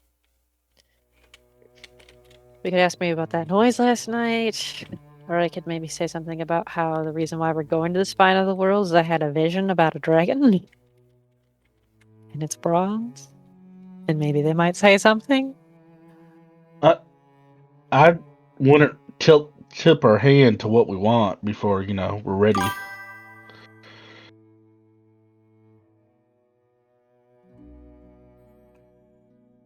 I said just a little walk around. I mean, we could always ask the Countess after the dealings have been done if we can just have a tour of the castle and get a better look around and try and get a good idea of where we need to go. If we want to do that. At some point, we should probably also ask about maintaining contact with her. Plus, they said they have a lot of trinkets and stuff here. Maybe there's stuff here that's useful to us. Maybe she can make this thing work. I'll pull out the sending stone that we got from, I think it was from Raznazi. I don't know. Hello? Is anyone out there? See, nobody responds ever. I don't know what's going on.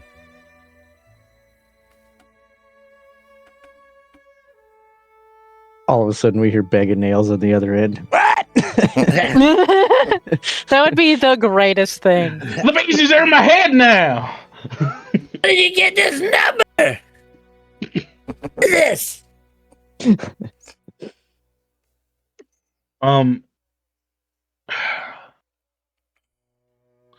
have so many ideas. All of them are gonna get shot dead whenever this lady does her inevitable heel turn.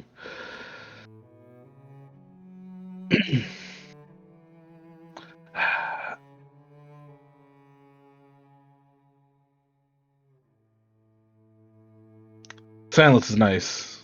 Helps with You were the, talking, and I thought you were going somewhere else with that. I'm going to list out what my ideas are, and then you just stop. So many ideas. I I haven't told anybody any of them. They're all in my head. Alright. Your characters really may go have for a telepathic link, but the players do not. Guys, just listen. I'm talking to you right now. I The can't voices in understand his head are Elvish. loud today. Well, I mean, it's worth a shot, I guess. I mean, we could try. The only thing he's gonna say is no. What do we lose? Lynn will kind of look over at Lionel.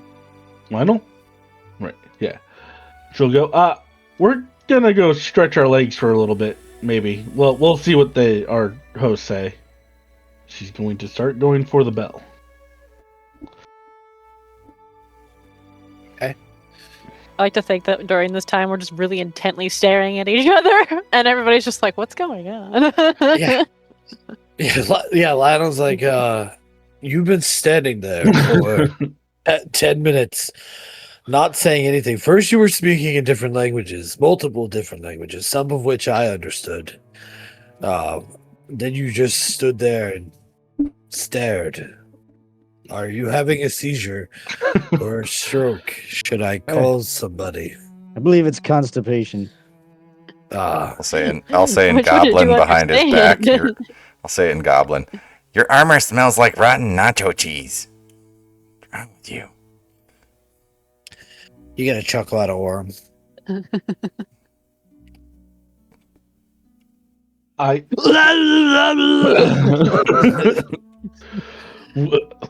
Wynn is gonna walk over to like the table, presumably where they put the bell.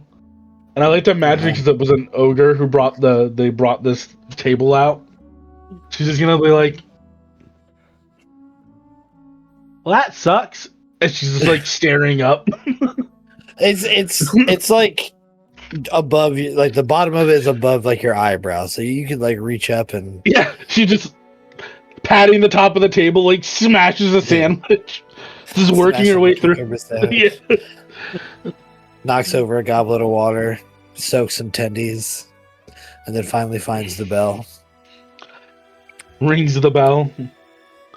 Somehow it became a cowbell in my mind as I shook it like a cowbell. It's just no. It's like one of those bells that are on the end of like a wooden handle. And you ring it, and moments later, the door or Crisaro appears. Is there something I can do for you?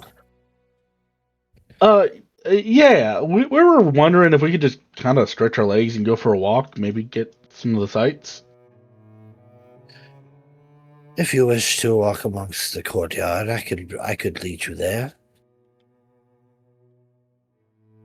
Sure. Follow me. He brings you back out to that hall that you did, takes the right, bringing you back towards the doorway that you had entered in, and you come into the courtyard. It's just stone floor. There's some water, like puddles, on the ground here and there. You can imagine from the condensation of different clouds that are just been drifting through, and there's that large curtain that just like covers up, and then like what you presume is a floor above you. Yeah, Wynn's just gonna kind of gesture. Are these stairs here or no? Yes. Wynn's gonna kind of gesture and go, where do those lead? And anywhere interesting? To the different levels of the castle. The residential areas are upstairs.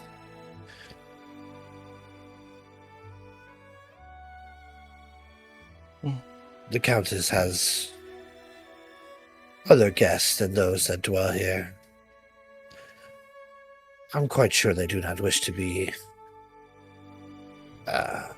bothered. I mean, that's fair. I'm surprised though any of y'all slept last night. There was a little racket coming from the castle.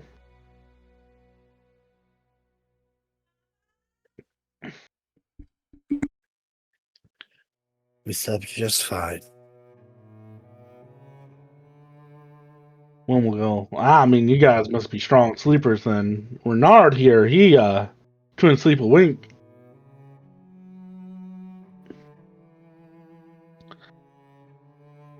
I'm sorry to hear that.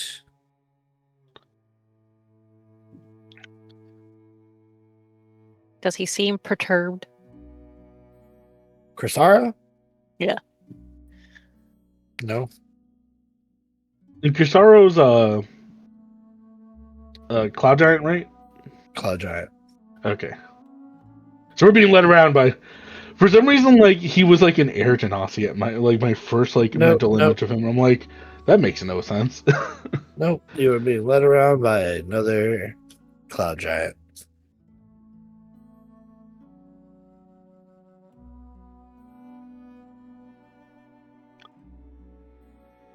Uh. If you have stretched your legs, I'm sure the Countess will be ready to reconvene your meetings shortly. Yeah, I suppose we have. Well, I appreciate you leading us out here. It's a very lovely castle. Why, thank you. I have a quick question.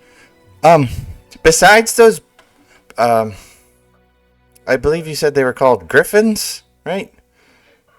Do you guys have any other cool looking beasties or creatures? I really like beasties and creatures.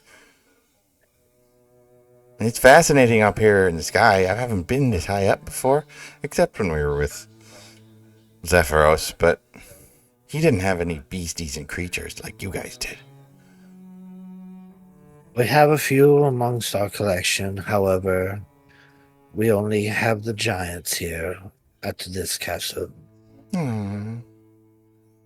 Okay, well, figured I just wanted to see some kind of beasties.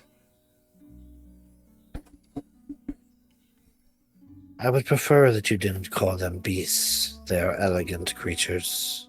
Well, I mean, I know the griffins are not beasties and creatures, but I mean, you've got wings and beaks. I mean, those people that we saw at the other cloud fortress thing, they were flying on these giant buzzards that tried to throw people around, and that wasn't fun. But, you know, just thinking about some other things, if you guys have anything cool like that I could see before we go back to the meeting. Sorry to disappoint you, but no. We have no such creatures here. Okay.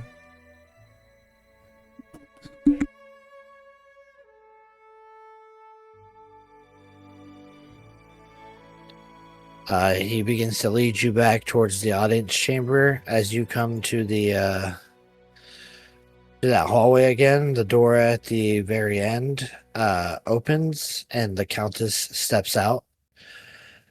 She closes it behind her and locks it with a large ring of keys. And then, as she goes to turn around, she vanishes into clouds. And as you turn back into the audience chamber, you see her sitting at a throne once more. And you re-enter. I was wondering where you had gotten off to. Corsaro bows. They had requested a chance to stretch their legs, my lady, so I took them out to the aft battery. I see. Well, what did your personal discussions boil down to? Are we in agreement?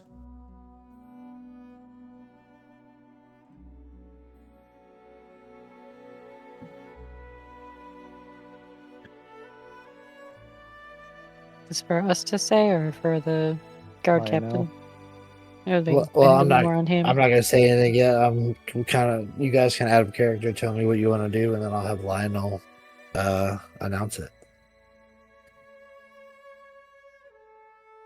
I mean, as far as Zureg is concerned, this is a better deal than what's going on. He's more on the mindset we have this problem right now. If she's willing to help us, we'll worry about her later. If it comes down to that. It's odd because in my brain, we're kind of like at the point where we're in agreement that we can make an agreement with them, but we haven't had, like, she hasn't obviously set her terms like fully, and we haven't set our terms fully. So it's like we did a pre-discussion before the discussion. Yeah. Well, her terms are she's going to help you with the locations of the other giant lords, how to reach them, and like give you information on essentially how to beat them, as well as offering huge amounts of gold in place of the trinkets and artifacts that Silver Moon has. Over the telepathic connection. Do we think that her power will increase to the point where she could be a massive problem for us if she gets the essences? Wooden will say, absolutely. Yeah. I think if you want to ask about your dragon, you need to do it soon, though. We need to make it part of these discussions and agreements. How do I make it seem like it's not pointed and I know she has it? We heard it screaming all last night. They also said it sounds just like thunder. Mm. The townsfolk. You also had visions, and she seems to be one for arcane, fancy magic stuff, so... True. I just don't want to offend her. Maybe you could ask her for assistance in interpreting a vision. Like you don't understand it, and maybe get some insight from her. Solid option.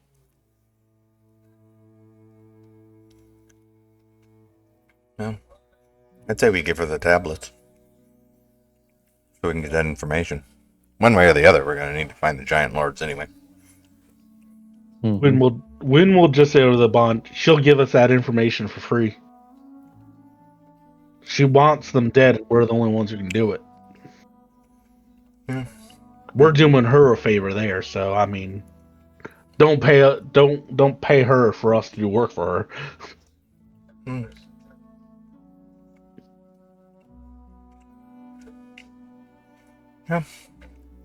Yeah, but I'd say, Millie, it's about time to ask your questions. Try to get it, tease her out to talk about that dragon.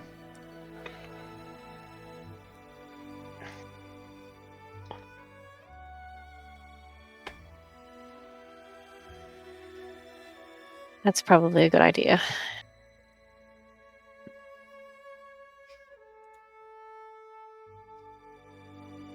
My lady, you seem to be well traveled with your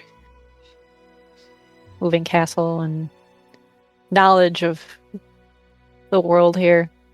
I have a question, if I may. I had a vision, which is part of the reason why we're going to be going to the spine of the world. One pertaining to dragons, specifically a bronze dragon. Do you have any insight on what this could possibly mean? Or if maybe you've seen such a creature on your travels, and maybe could help point us in the right direction, as you have with the Oracle? You see her brow furrows at the mention of a dragon. Whatever dealings with dragons you may have, I suggest you cast them aside. They offer you no benefit in any of our current discussions. I believe it is to help with the Dodd Kong situation.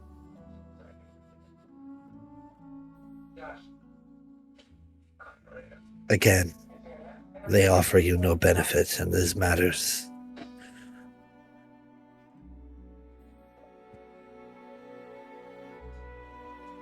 Millie, telepathically. She's not giving in, guys! Kill her! Help.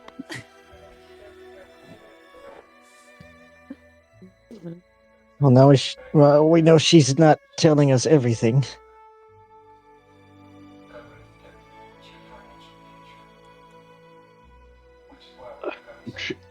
Sorry. The player is struggling with how to word this.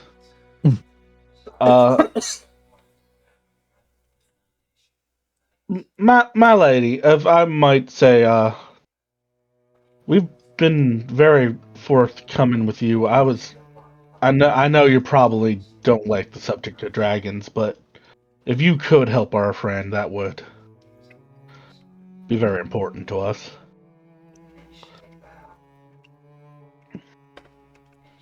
I believe I have been just as forthcoming about many things, and I will continue to be so about dragons.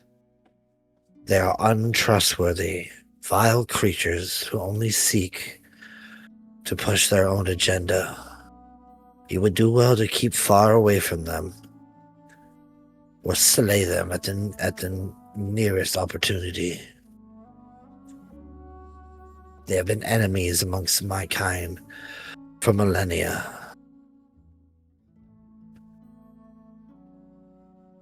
I tire of even thinking of them.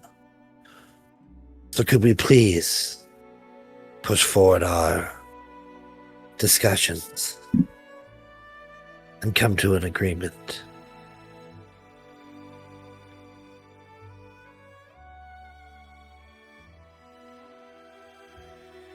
We'll just say over the bond, our only real option if we want to keep pushing this Millie is to tell her no deal unless she tells us. And that's getting real hostile real quick. You will piss her off. I'm aware, that's why I'm saying this mentally, not out loud in any way. Well, that's what I'm saying through the mental thing too. Yeah, no, but Not a when good it idea. adds that too, she's saying, I'm saying this. I mean, we have leverage if you want to use leverage, but people ain't ever happy being levered. You know, I don't want to cause any ruckus. Well, she's gonna keep torturing that dragon too, which I'd rather she didn't. Same. And that dragon is kind of crucial to what's going on with me. I'm almost 100% convinced.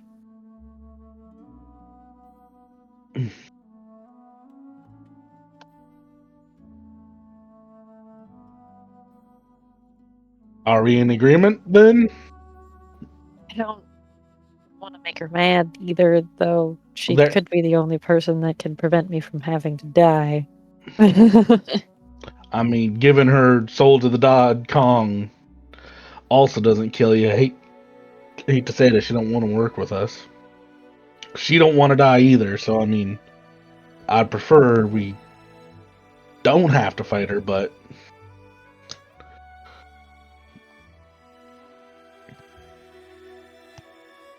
out of character, as far as Ilmater like priest goes, like cleric of Ilmater, that would be a big no-no, right? That would be a big like, don't leave someone getting tortured. For the god of get tortured for other people, like suffer other people suffering.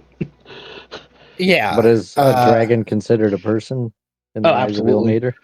Yeah. Another being. But I mean, also, just like I'd like to revisit our Pathfinder 2 playthrough. Yeah, he's not going to be like, go die for this. Yeah. He's not going to be like, hey, be dumb and put yourself in, but do what you can.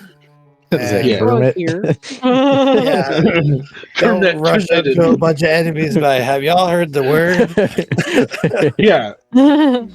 But a little bit of hardship of being willing to give somebody pushback, even if it might hurt your diplomatic options.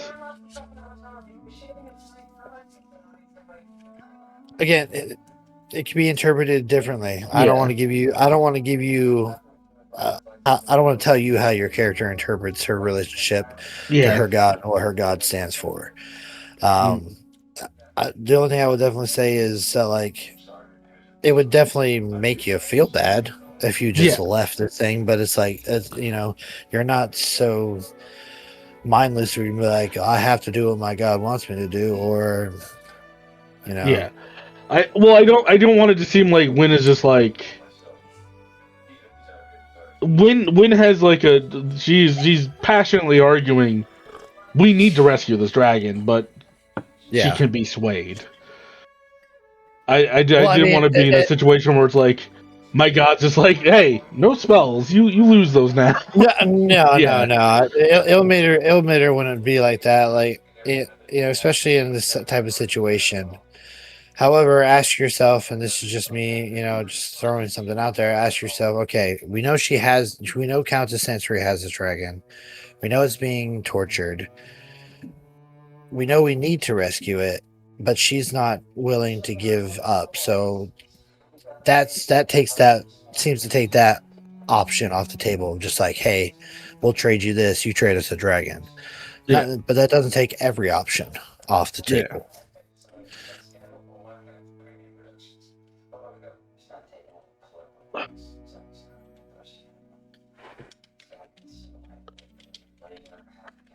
Maybe we tell him about the fire giant doohickey. Maybe we trade that for your dragon. I don't. The one that's Yeah. somewhere in the Evermoors. Yeah.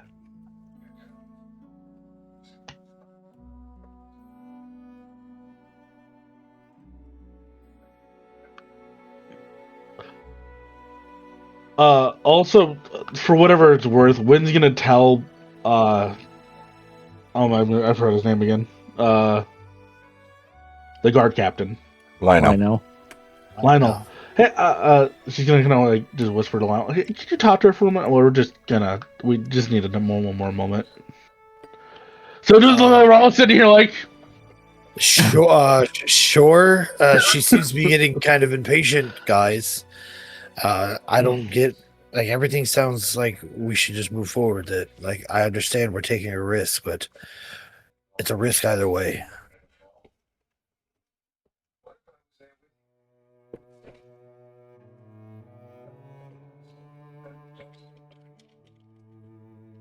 out of character. Before I say YOLO and start offering things, please. Where Greg was going to ask Lionel if there's something more important than gold that you are willing to trade the tablets for. I mean, gold plus military information, that's huge. We are at war with Duke Salto. If we know exactly where he's operating on, we can form an offensive rather than just being defensive.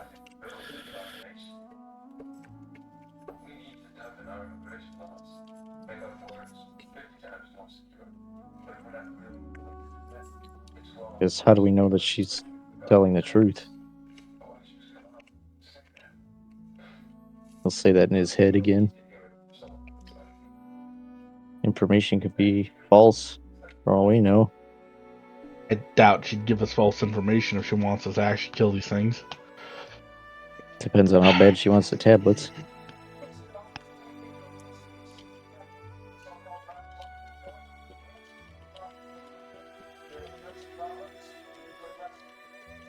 But I really don't have much say in it as my character. I mean, as far as the rig's concerned, if she is telling the truth, it helps him kill these things. That's fine with him. Yeah. But these tablets are not mine to barter with, so the only thing we can barter with, possibly, if we're even allowed to touch it again, is that dowsing rod. But that's been confiscated too. Yeah, we don't It have also that seemed access more to like that. the fire giant's more interested in that. Yeah. That might be useful information to her. The fire giants were hunting around location, looking for something. Well, we know what they were looking for. What the hell was it called? The Vonendad. Vonendad, yep. Just found it.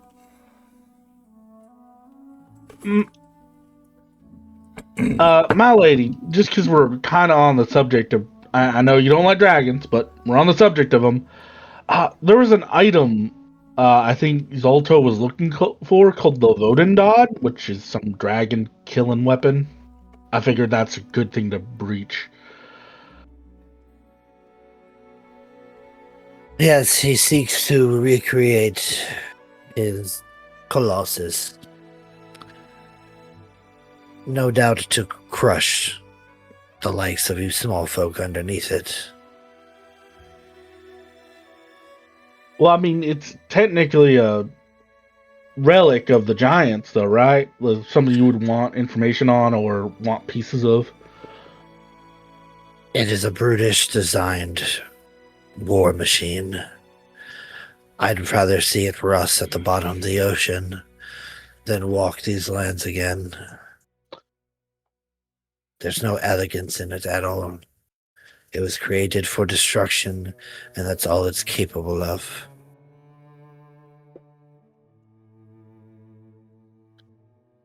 Fair enough.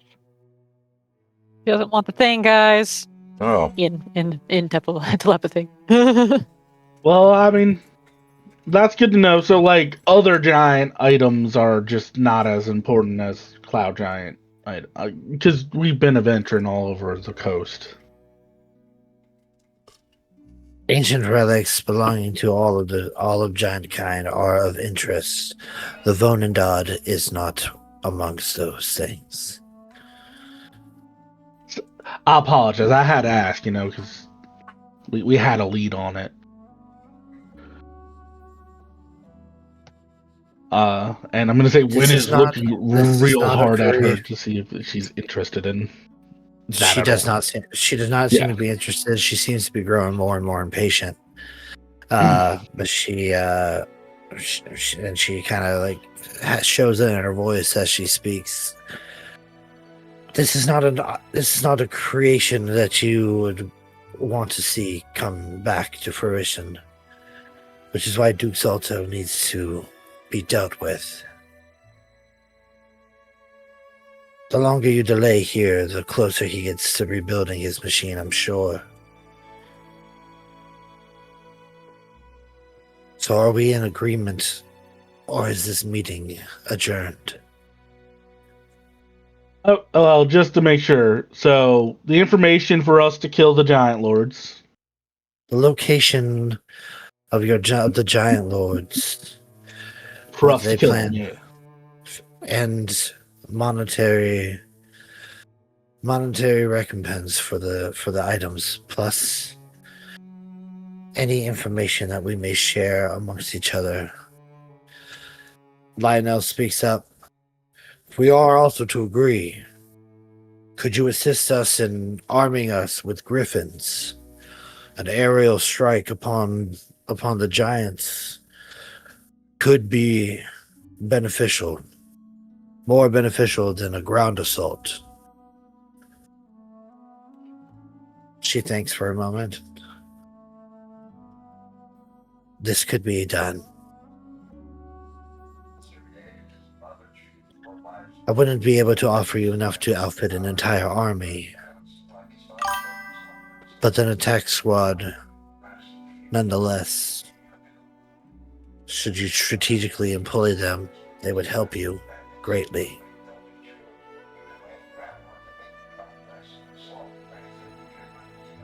Over the link, y'all were losing our leverage to do anything about the dragon. I don't think anything's going to happen out of that. Drag will just say it outright. mm-hmm.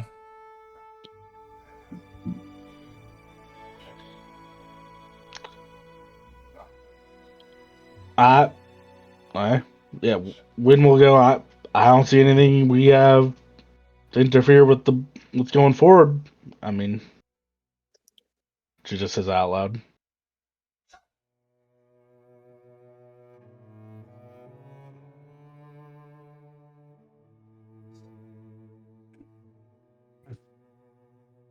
Anything else, guys? Wynn looks like she's eating like the sourest of foods right now. She does not want to leave this dragon here. Neither does Millie, but I don't really know how else we're going to negotiate into that. We have already kind of touched base on many things. The only leverage we got is just say, no, we will not give you the essences unless you free the dragon. That's the only leverage I'm coming up with. And that, again, that's being hostile. And also, that would also she would probably take that as, yes, I will hold on to this dragon until you come back with the essences. But so between now and then, the dragon is still going to suffer. Yeah. And you also don't have the essences. Okay. You don't we have it, nothing to bargain. Not a bargaining Yeah. chip. It's like, yeah, we're trying to get them, but Yeah. well, I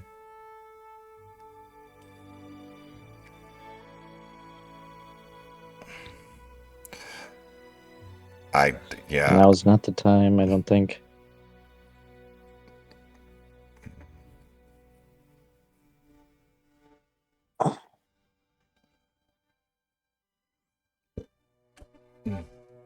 Yeah, I don't know. I am supposed to stay quiet. I mean, Win has already said, you know, she said what she said.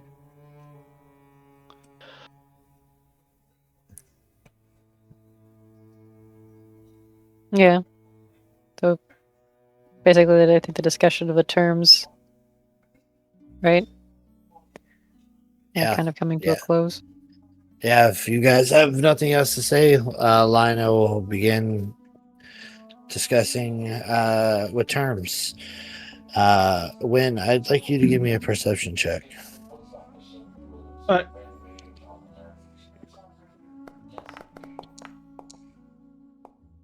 Good grief, Win.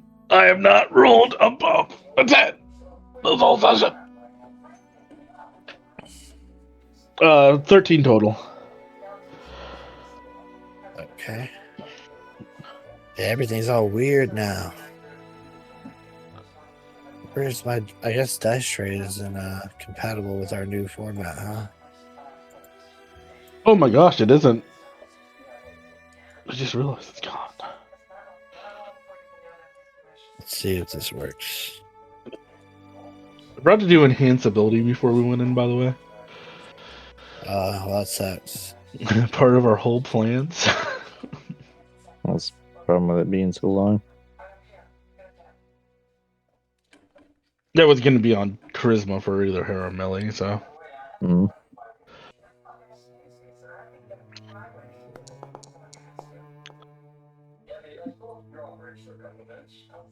I'm just waiting for Win make a perception check. You look over and like the Countess's hands are bloody from beating up the dragon. No. In fact, you see Orem whispering something under his breath as he stands behind Lionel, talking to the Countess. He's like, he's staring up at the Countess, whispering something. oh, it's because I was suspicious. This motherfucker's casting a spell. Do his hands. Win is going to stop everything she's doing. She's going to say over the link. Are Orm's hands moving? He's muttering something. I just moved away from the motherfucker too. All right. As you say that, I'll take a look. using a subtle spell, you see Orem stops muttering, and that black gem behind the Countess's head begins to glow. It explodes. Oh no! Counterspell? You can't see this happening. It was a subtle spell, so you didn't. Yeah. You don't get to catch it. Just for those of you watching on the stream, it may have been foreshadowing or something, but the token that Vader decided to use for this wizard is a red wizard of Fae.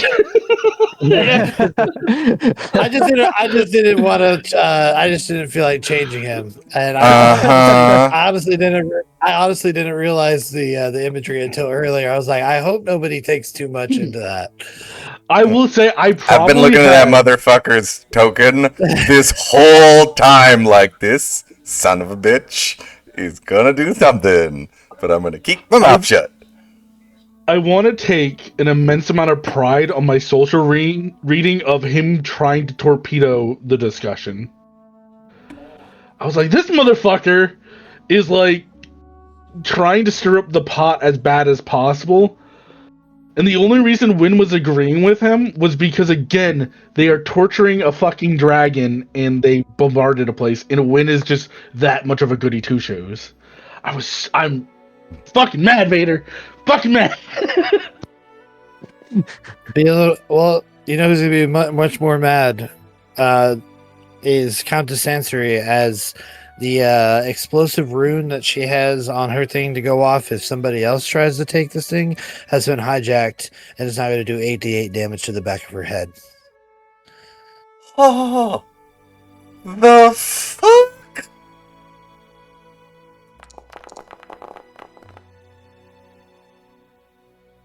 $32 points of damage. This is about to go so fucking bad. To Countess Sansory.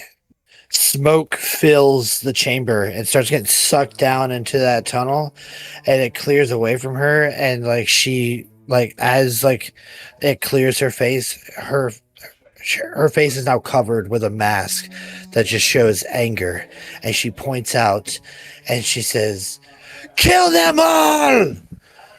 Well, I guess we're getting your dragon. Let's go into initiative. Fuck! Crisaro, where are you? You need to be in this room too. I win. I'm gonna need you to lock it the shit. fuck in. Hey, Millie, good job. Millie, Nice. lock it the heck in. You know what? A 12. These are heights for Win. There you are, Crisaro.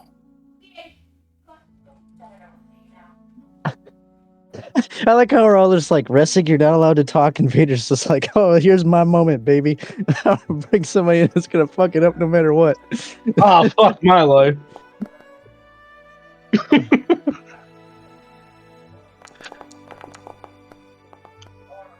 Ah, 15. You know, Vader, I love the story, but sometimes I fucking hate you.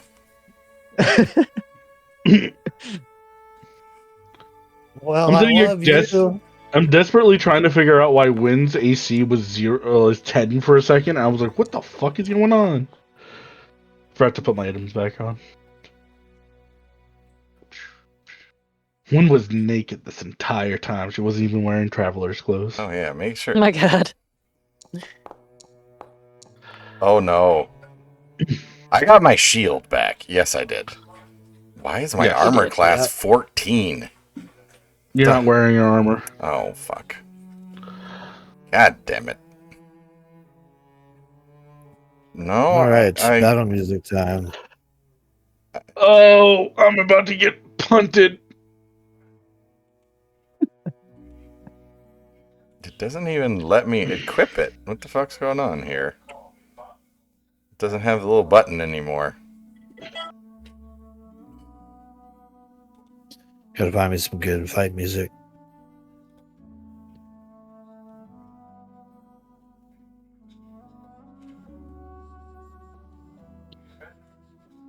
Relax. Don't do it. Don't do it. Don't do it. Relax. Don't do it. There we go. It's not letting me equip anything.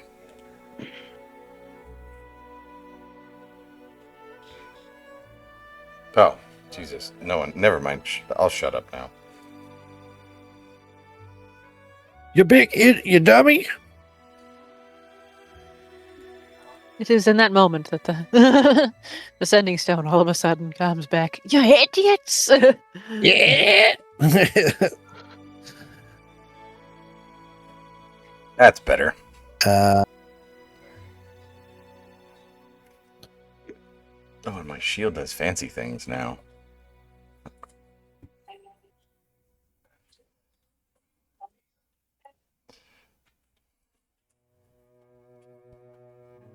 Do we see there a possibility of any way of us salvaging the situation? I mean, you can always try. Kill the red wizard.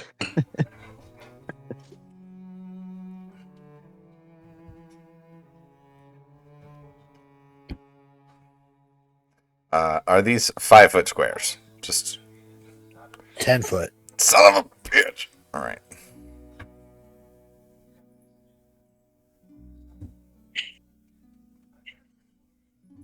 That sounds cool. What was that on? The Last Battle is what it's called. Wow. Wow. Wow. All right.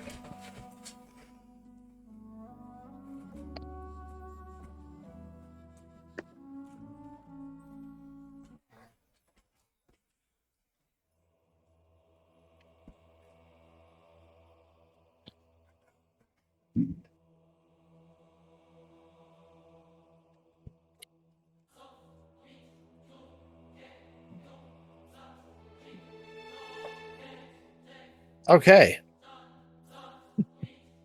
As these runes explode, doing damage to Countess sensors, she cries out to kill them all. And as the confusion in the room spreads, so does the tension. Millie, your first act. Millie, I guess, would and then would whip her head over and be like, "What the heck did you do?" To the now being-nosed Red Wizard. No, he is not a red wizard. That's just his token. That's just his token. He's not a red wizard. He still looks like an old man. Okay. All man. that like you still don't know what the heck just happened. Like he was using subtle spells, so he was using nothing. The only thing that was happening was he was muttering under his breath, and Wynn pointed that out. You have nothing to correlate other than your metagame knowledge that he did something. Okay, that's fair.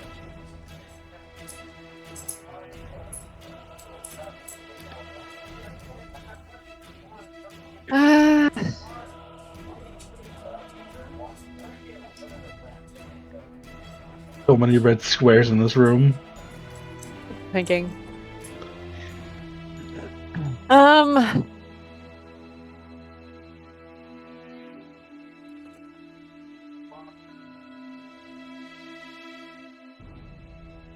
Problem is, like, my action, my initial plan was accusatory. Now I feel like it would be more like,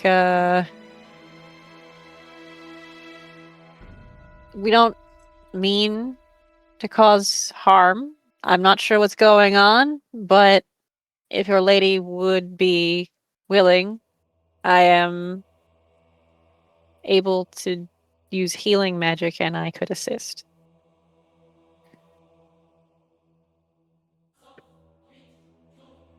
Give me a persuasion check with disadvantage. I'm going to use my inspiration to make it flat. Okay.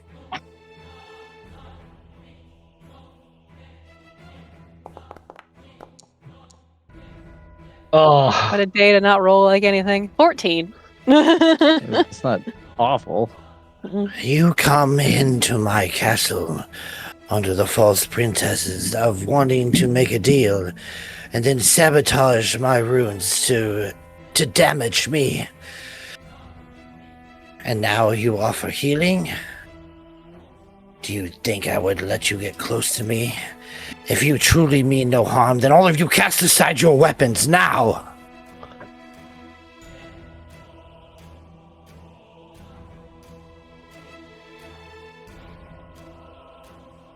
I assume that was my whole turn, right? That's part of your turn. You still have action and stuff. She has demanded you all toss aside your weapons now. May I use my telepathy at this point to be like, well, what are we gonna do? You can.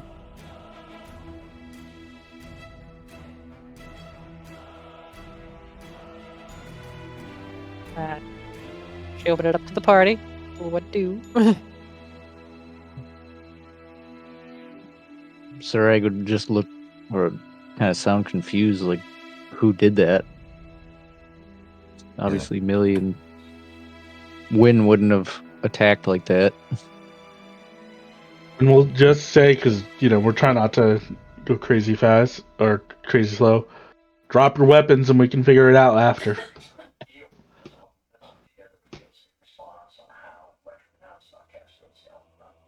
Millie was And then put her she'll hands up. add, don't drop them far.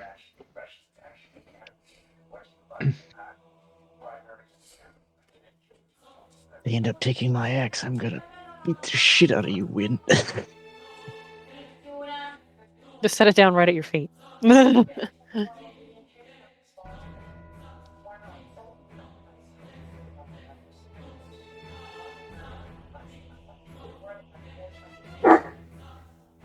do you do? Millie will put her hands up.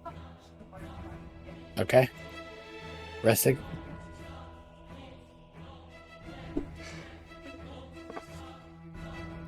I'm not going to.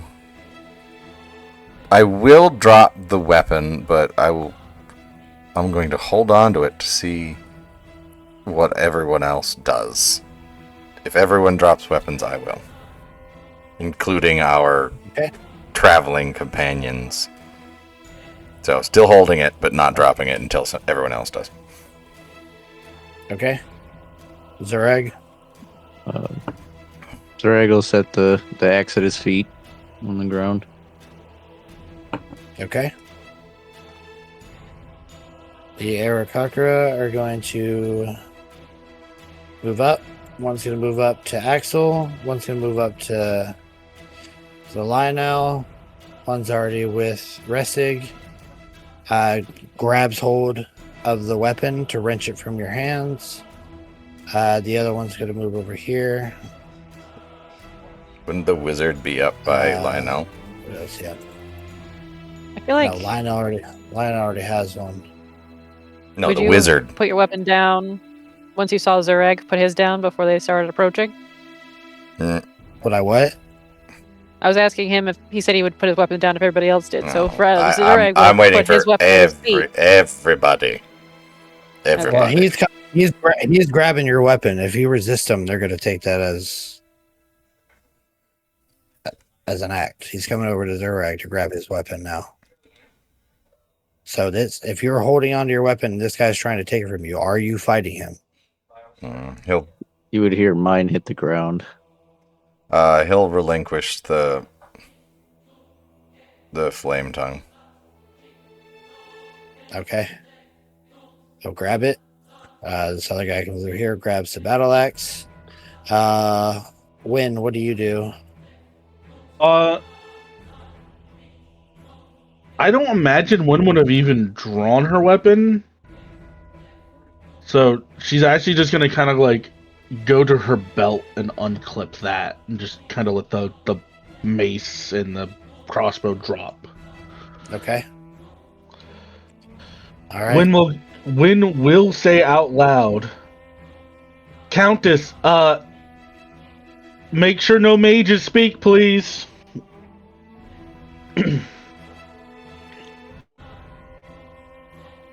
Do not tell me how to run my own castle. And she begins to prepare something in her hands. You see clouds start to build around her. You hear crackling with lightning. Captain Lionel Lamasu, he hands over his weapons. My lady, I assure you that we meant no harm. I do not know what is going on here. Orem, can you speak on this? Orem! And he looks over at Orem, who's just sitting there staring at the Countess. Axel is going to give up his weapon. Then it is Orem's turn.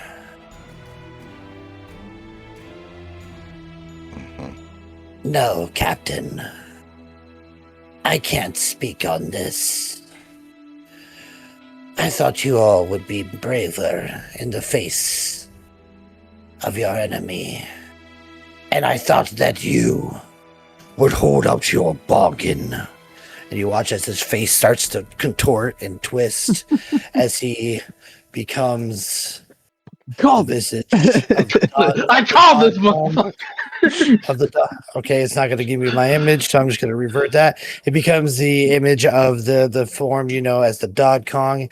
Countess sees this, and she looks over at Crisaro. Kill him, Crisaro, now! And she throws a lightning bolt at him, and he just fucking deflects it. And as the lightning clears, he's gone. I'm gonna answer this phone really quick because I called it. That was good. That was good. You see, he vanishes. Countess Sensory immediately. Crisaro, alert the entire castle. Search high and low. Do not let him leave. Go! It's Crisaro's turn, and he does exactly that. He turns and begins rushing away. I think Wynn's gonna go. He can take the form of anyone. She's just gonna scream it because you lose eye contact on somebody, they can come back and beat him. She's going to look to her Aarakocra as well. Leave them. They can stay here. Search the castle, high and low. He does not leave. You see, two of them are gonna go. Two of them are gonna stand here and keep watch. They do not leave either. And she is going to disappear as well. Fuck! No! Stay here! I didn't put death ward on you, you dumb bitch! I was thinking the same thing. Two of them leave. Did they leave our weapons, or do they still take them? They've left your weapons. All right, I'll pick my stuff back up. Well, I'll put my axe on my back. fuck. Right now you are out of. Right now you are out of combat.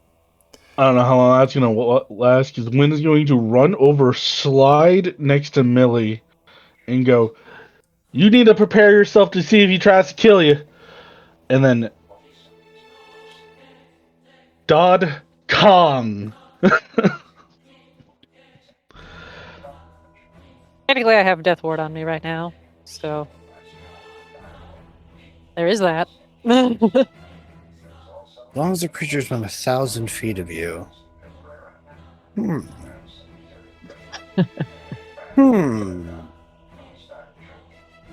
Really, all I got going for me, guys. And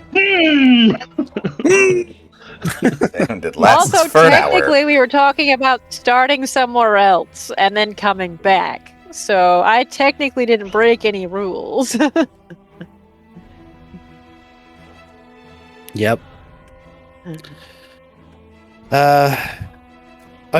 mean the Dod Kong is fucking not really willing to bend on anything of his crazy ass demands? We knew he was a wizard. We knew it.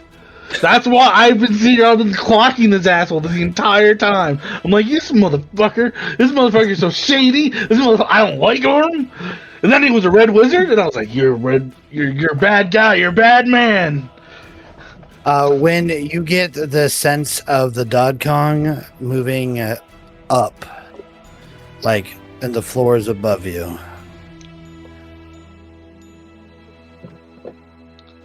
He's above us. He's above. When it's just gonna start screaming his location for all the world to hear. She's going to not grab their Crocker, but she's gonna be like, "Tell your lady he's above us. We know how to find I can track him." You can They are escort us there, as long as you're with us, right? They're basically fucking golems. I know. And it's just yelling and hoping someone will hear it. Yeah, they are. They were told to keep you here, and they are not budging. Did I prepare it? Come on, Win. Come on, have I prepared this? I didn't. I could have prepared sending. Is the bell still here? Aren't we allowed No. to communicate with other people too, like once? That's just the squid guy. Just the His squid name just guy. escapes him. me. They took the bell too. God damn it! Can anyone make a shit Well, ton but of noise? no, but we can. If we can communicate to him, he could. If he has it, if he has sending, or has a way to, because he mentally reached out to us from far away. Could he reach the Countess? Is the question. It's worth the shot. go for Your telepathy works between y'all, your Okay. crew, and him. Yeah, but he's saying we can tell him to. Yeah, no, send I us. get it. That's not, he doesn't have sending. You were the way Yeah. you guys are communicating is totally different.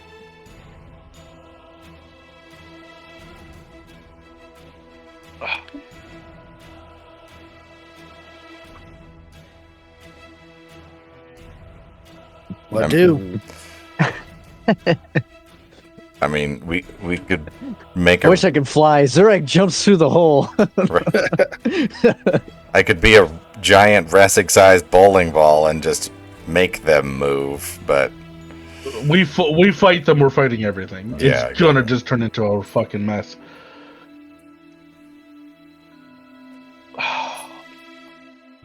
and they're fast as fuck. I think. We're gonna need a broom of flying at some point. You got your shoes? Yep. I do have my shoes, but I am the Clown, only go. one. There is an opening in the floor here that you can get out of. But Win is the one that They can all- track. I'm gonna go by myself. These motherfuckers left right when Win was like, "I got pertinent, important, pertinent, pertinent." It's all just.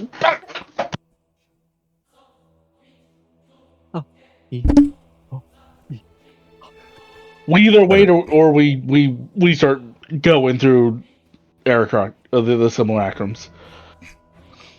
I mean, say the word. You want me to jump out at the hole? Just, Win just gonna keep yelling. She's just yelling down the hall. just basically, we know She's where to just find him. screaming We for know how anybody. to get to him. Let Yeah. us fight.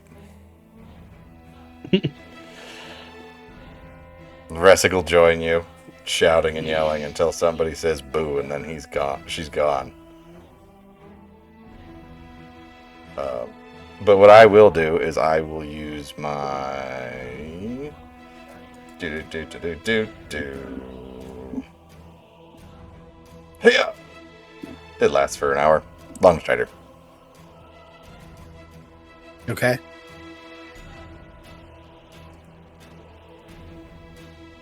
You know what's probably horrifying? When you can track him, he's probably like upstairs and you can like feel him moving and killing people or something. You've lost him now. Fuck!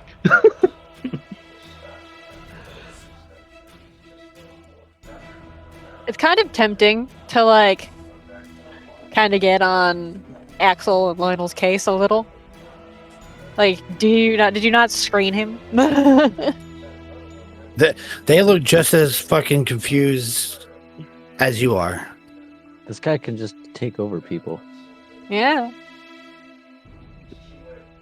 Yeah, like he That's he why I has said the it was ability to tempting, but disguise not, like, himself as other Actively people. useful. Lionel's gonna if you are shouting that you know how to fight him, Lionel's going to get aggro with these two guards. Let us pass. We can fight it. We are allies here. Let us pass. And they're just standing there. And he tries to like push past them. They just cross their spears and push him back.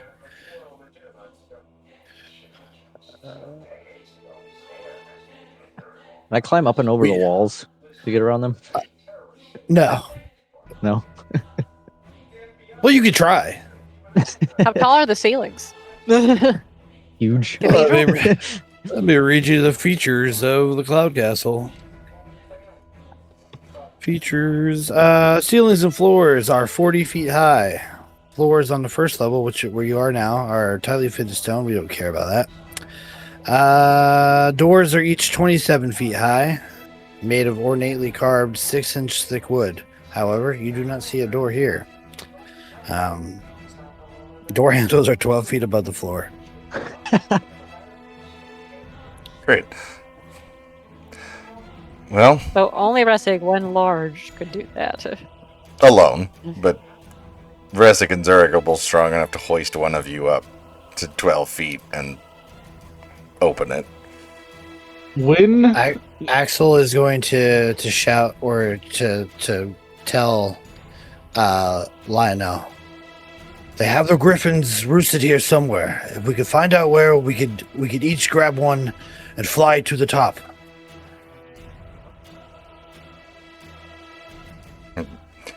Somebody said boo. Is there any way anybody can get out of here? You, Millie, was it? You said you could jump out of the hole and fly. Could you find the roost? I can try. Millie will walk over toward the hole. as I assume there's some Millie sort is of walking ledge. over, this is important. What were their exact order given to them? To not let you leave this room. Millie is not a wizard. She is a spellcaster. She instructed something she summoned to do that. That would include jumping out this hole, right? So that is leaving the room. Maybe. There's also just 2 of them. Yeah. Oh. Go for it. Bring it the fuck on. If Millie's going to move out toward, like she's going to move out that hole, Resic is going to ready in action to fucking swing on these guys if they try and catch her. Millie, are you going out that hole? Because if you are, Axel wants to go with you. Can you carry me? Is he a large man? I mean, he's a manly man, but nothing too large. I'm asking you, can my boots carry me and him? You'll just be moving slower.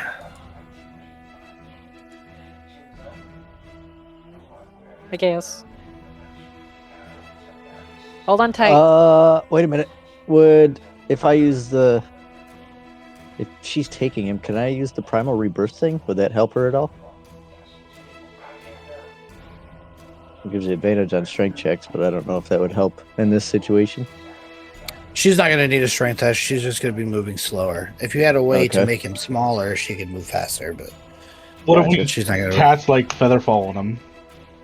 Well, that would just Like help him if immovably. she drops him.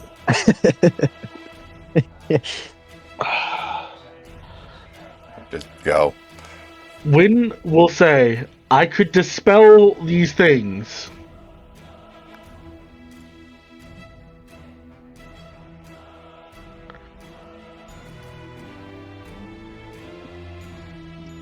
That's an option. The spell. The These are golems? simulacrums. Yeah.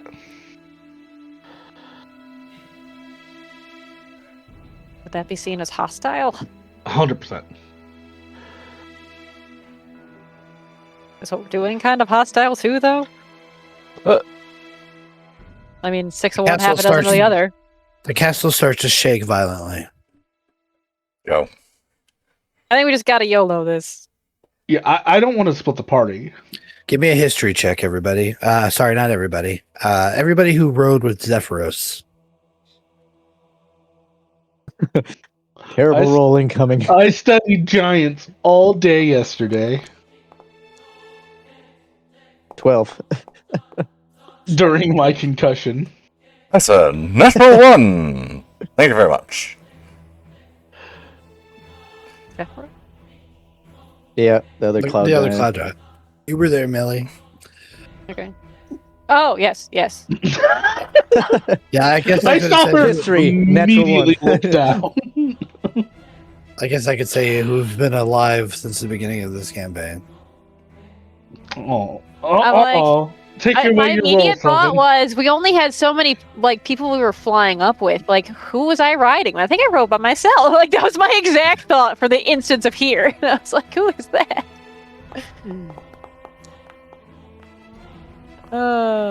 We all rolled terribly tonight. Yeah, you really did. I shouldn't give it to either of you. So I'm not. All right. Change plans. Feeling the castle shake, knowing that wind can track this guy, Ressig's swinging away. Fuck it. We don't have time for Fuck this it, shit. we ball. Okay, let's roll initiative. Would I be able to swing to start this off? Negatory. Everybody roll initiative. Hate to say it, but if they're told to guard us, there's no way we're walking up and just starting to hit them without them Oh, recognizing Ressa it. gets it off anyways. Yeah. Yeah, he does. Okay. Restig, you do in fact get it off. Oh, don't say it like that. No. Don't say it like that, please.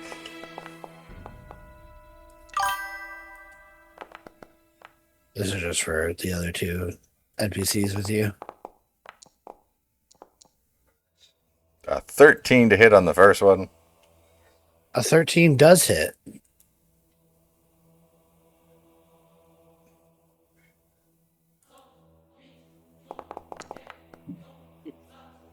$16 points of damage.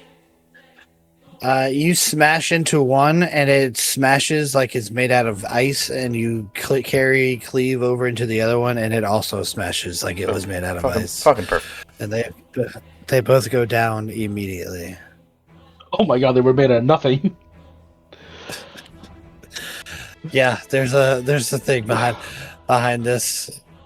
Dead. So they're dead. I'm just gonna move them. Yeah, because I can't Outta move here. through them. Hold on. Let me. Oh, they're fine. You're fine. All right. So I'm gonna keep us in initiative though.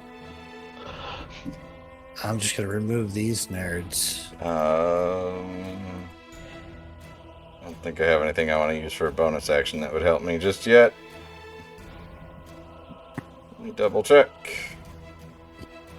With just us here, Millie's just gonna be like, well, the confusion's all going around. Should we try to get the dragon?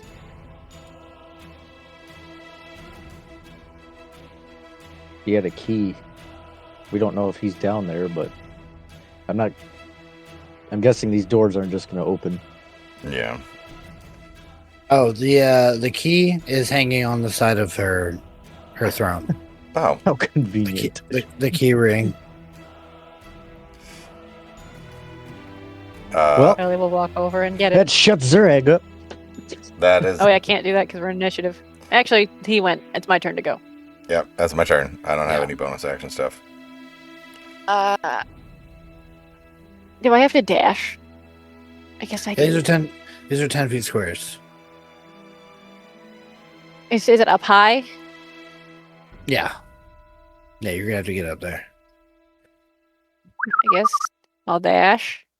And if I have to fly, I will. Okay. Yeah, you're gonna have to. Okay. You won't let me move. For whatever reason. Can I just... No, I was Whoa. over here. Okay. Oh, So it did. then...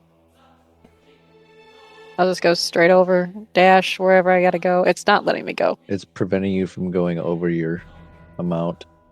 Yeah. It's preventing you from going over the hole, I think, too. I don't know. Weird. Because now you can move. Okay. I grab the key. So Millie grabs the key.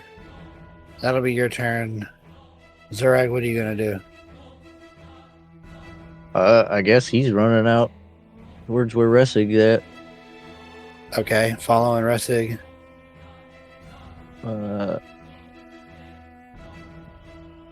And Yes, Millie dash- told us that dash the action. dragon was to the down to the south. Yeah. Yeah. Yeah.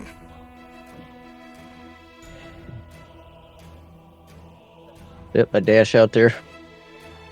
Okay. Win, what are you doing? Alright, so this is gonna be weird. But if you could, during any of Wynn's mighty 25 feet of movement, she senses Dodd Kong. Can we just assume that she will scream it out? Yeah, I'll let you know if you sense her. Essentially, I just want to know where you guys are heading. I think we're heading towards the dragon. Okay, so you're all going south then. Yeah. Okay, so then we'll leave encounter mode for right now, and you guys are headed down. With Millie, you go down to the south and you open the door using the key. The door opens to the roost. You see there are 5 griffins in spacious cages inside here.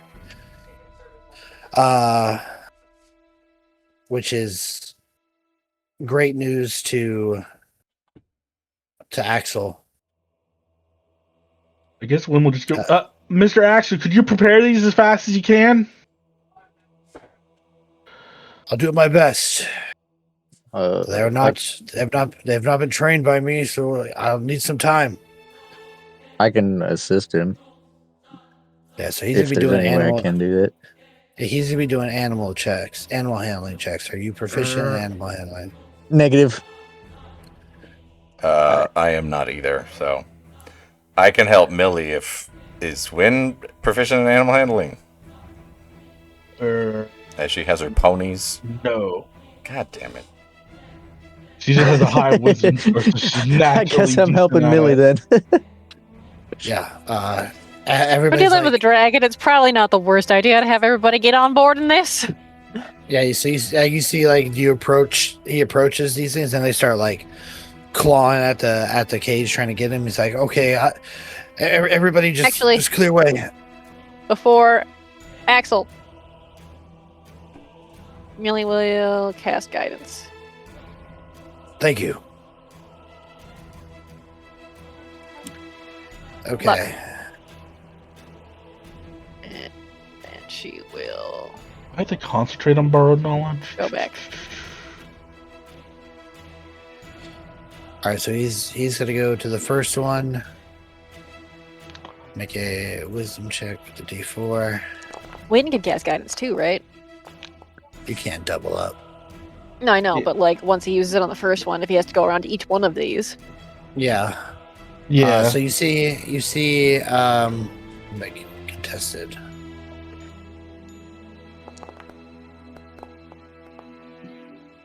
You see, he tries to get this first one to obey him, and just like thrashes up against the cage, seeing him as a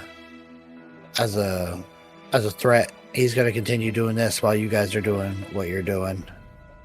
Wynn will say, I could help him, but I will lose my spell that's located in Dodd Kong. I think we need to keep that. Something's going on in this castle. It should not shake. I don't think. So let's see what's the Axel, just come back to me every time in between. I'll just tap you on the shoulder, mate. All right. Yeah. Is the doors in front of us locked? Yes. Q still works on that one too? You would imagine. Yeah. He gets one griffin done.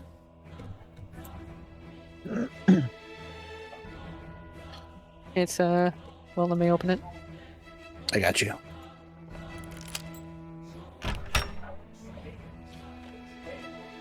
Okay, as you enter in, you see chained to the back of the wall and floor of this spacious, windowless cell, 2 locked manacles bind the dragon's hind legs of this adult bronze dragon. They prevent him from moving more than a few feet in any direction. He has a locked collar around his neck and a locked iron muzzle covering his snout. The muzzle, the collar, and the manacles are all designed to hold the dragon of his size. And they seem to be strengthened by magic. before even moving into the room, Wynn's just gonna start shouting, "We're friendly." Yeah, Millie would do the same thing. You see, he looks up at you, Millie, and there's a weak voice that comes to your mind. I thought you would never come. Please, free me. Millie will come in. So we'll probably need that dispel magic now. Yeah, you look, and the keys that you have do not seem to work for these locks.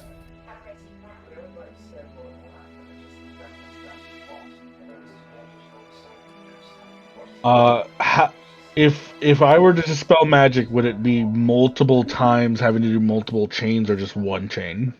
You would feel like it'd have to do multiple times. And if you, what are you going to do? You hear from the other room, "That's it, girl. Calm down. It's going to be all right. I'm going to get you out of here. I've got one that seems to be okay with us riding. The other two are no ghosts. I'm going to work on the other two. We need to hurry." Zurak's gonna go to the chains in the back and just start swinging at it with his axe, trying to cut it loose. You swing down with your axe, and as soon as it makes impact, magical flash bursts you back into the wall. Millie, do you think you could transform him into something small and then you'd slip the chain?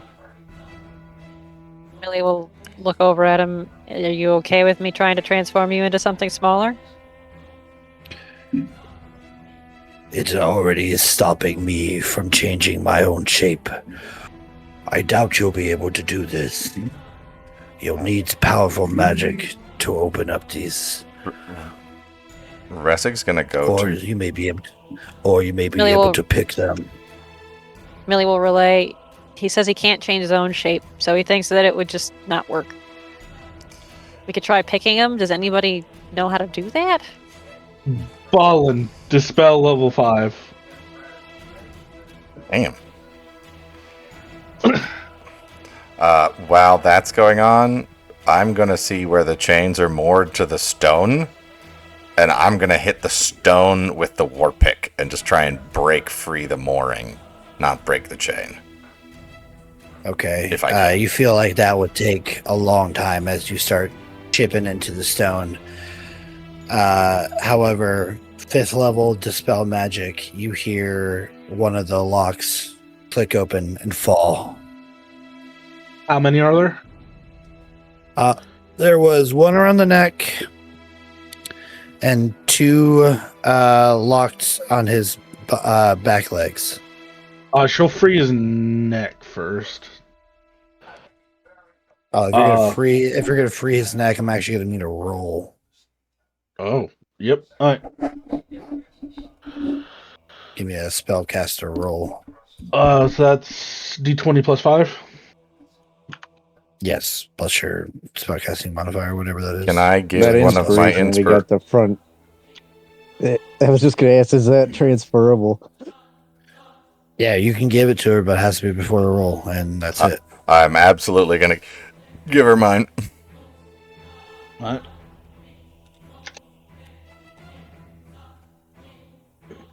$20. I I'm just rolling for Axel. think I need to put it here. Just get these out of the way. Oh, hell! The KH didn't work, but I don't think I'm beating a 25. So with a natural 20 for 25, your want to free this dragon, to see now, you see it's suffering. He's covered in wounds. He's essentially like almost at like half health. And you see he's just been tortured for a long time, and just being crammed in this room, that's just punishment enough for a dragon such as this. And you focus your high level spell on that collar, and you feel the power of Ilmater flow through you, and it chunks off and crashes to the ground. He moves his head around, and you can hear like a satisfactory grumble. Meanwhile, from the other room, the 4 griffins that Axel has had bad luck with are screeching up a storm. He's like, I was only able to get one of them. We need to get out of here quick. You'll lock that door behind us. Wynn will probably shout for Millie to tend to his wounds. 4th level dispel. Okay, 4th level dispel. I'll Just to keep the box clean. I'm not roll gonna click every me. time, but I'll Somebody click roll this. me a d20.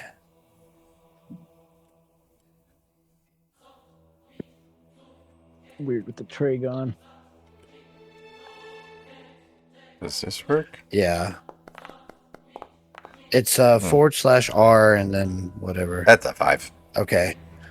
I was gonna say you- before you said that, I was gonna snatch the key from Millie and run back and try and lock that door behind us. Which door? The one that comes into the rookery or the whatever. Dragon Okay. room? No, not the dragon room. you- The hallway entrance. Oh, the one okay. that the captain is standing next to. So you get right to that door, and as you do so, you see barreling down the hall towards you, seeing the door open, is Crisaro. I need you to roll initiative. Just you. Oh, groovy. And see if you get to the door before he does. Did you change your initiative rules to just be the one that we get at the game, or do we still have the stacks? Inspiration. The inspiration. Non- You mean inspiration. Yeah. Because I still have a couple. You can, if you have a couple, you can use one. Okay, I will most certainly be. God damn it! Looking at the wrong screen. I'll be most certainly doing that.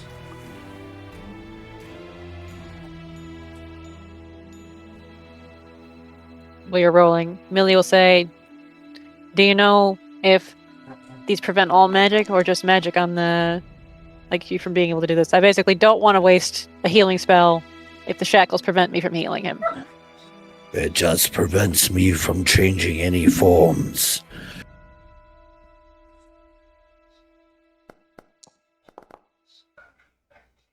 Okay. Ressig, you get to the door first. Slam it shut and lock it as Crisaro barrels into it. I need the rest of you now to roll initiative. As part of my turn, I'm going to shout through the door. We have magic to track Dodd Kong. We're trying to help. I will shout it in giant.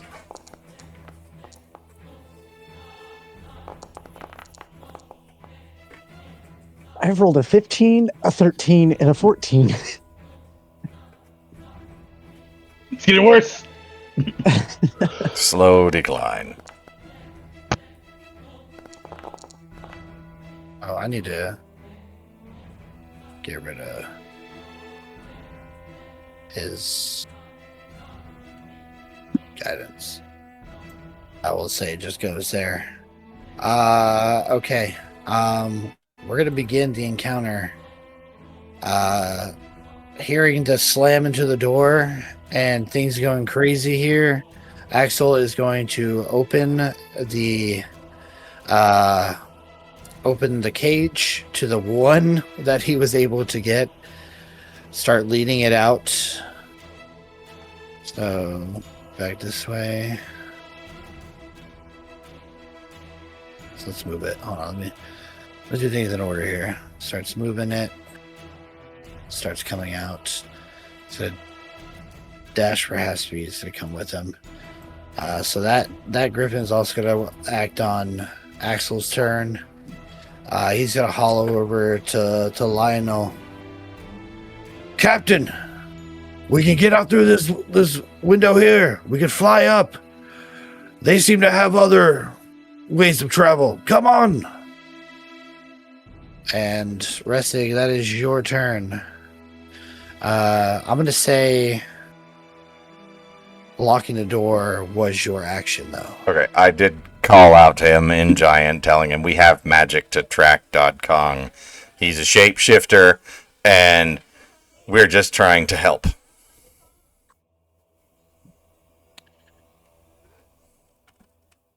Trying to help by entering locked doors. This is nothing but a ruse. Well, we can't get up there any other way. We didn't know which way to go.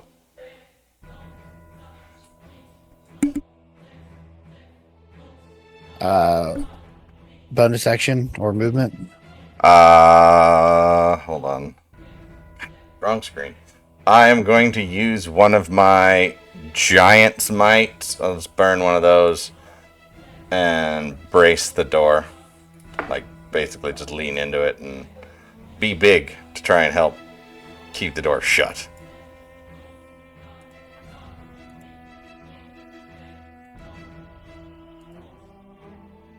But other than that, that's my bonus action, and that's my action. Okay. Around the cracks in the door, you start to see cloud, like mist, seep through. We have a problem.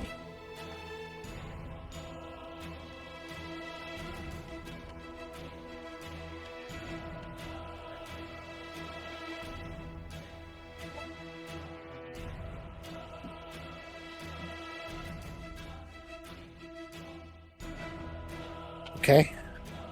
All right. Cool beans.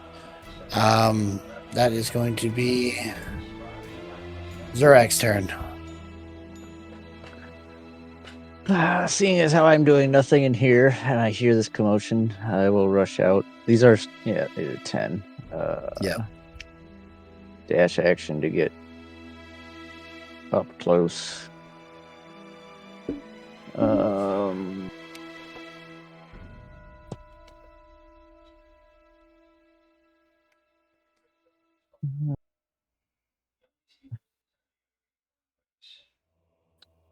I believe that's just going to be me for this turn. Okay. Millie. Millie will start trying to heal the dragon. Okay. Cure wounds at the 4th level. Let's go.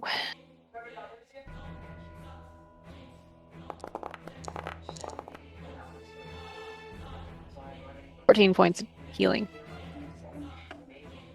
All right. You see some of his wounds start to seal up, but there's still plenty more. You see his eyes closed with some sort of relief, but he's still chained down. Anything else? Millie will basically kind of somewhat explain the situation. There's the Kong is aboard. The cat is in the castle here. Everybody else ran to go try to deal with him, and we're gonna do our best to help you.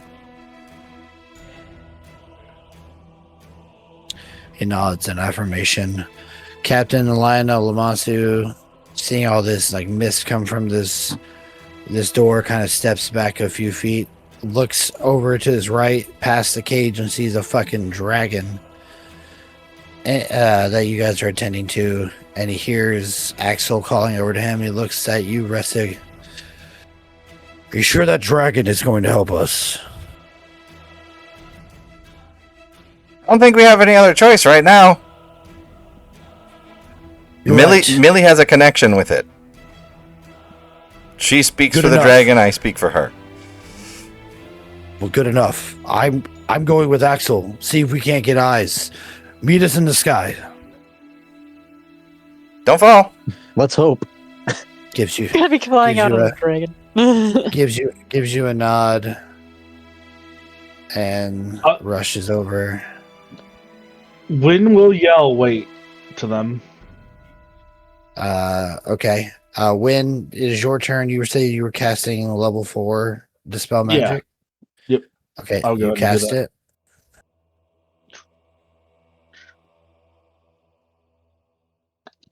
The second lock, first lock of around its legs, falls off. One And then left. when we'll go, Millie, give them the scroll so that if one of they fall, they don't die. We're good. We have our own. Just don't Oh. die yourselves. Good. Okay. Anything else in your turn, Win? And my bonus actions help me here. No. Okay. Axel is going to. Him and Captain Lionel are going to get on this griffin, and it is going to take them out and begin flying. Crawls over to a wide opening that the griffin can easily fit through. You see it just like starts plodding slowly at first, gets faster, spreads its wings, and just and you just watch it disappear out into the air there. So I'm going to dash.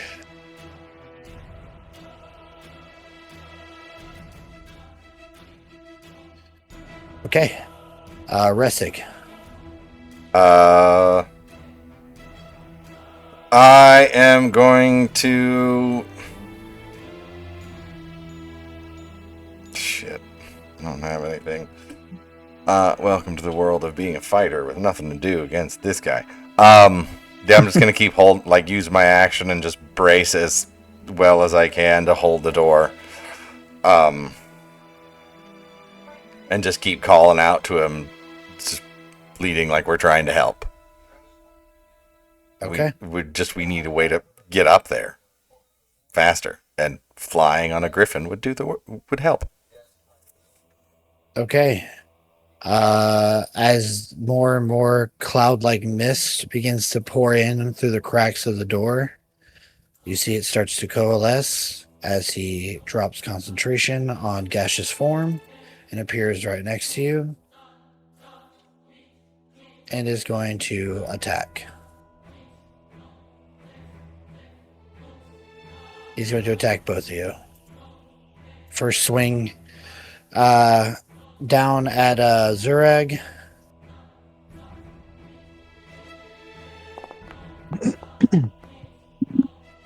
$24 to hit. Oh, yeah.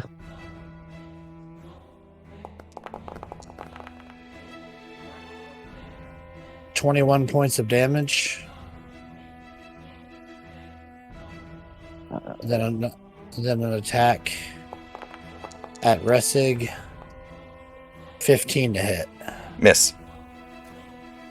He swings it, and you kind of like get out of the way. He smashes into the door, blowing it to pieces. You needed that.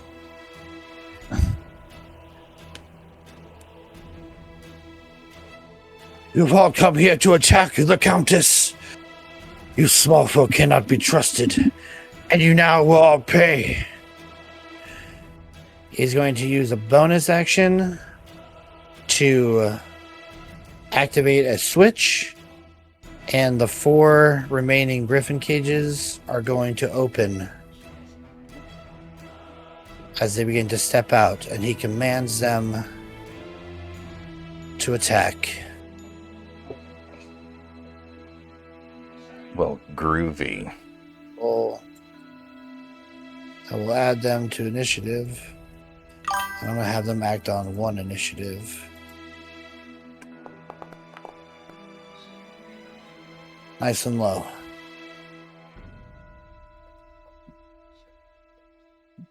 All right. Zurag, that's your turn.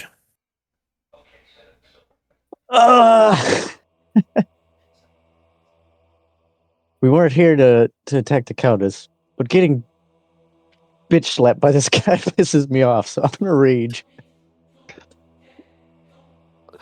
I'm sorry. Just swinging Merle just made me fucking laugh way too hard.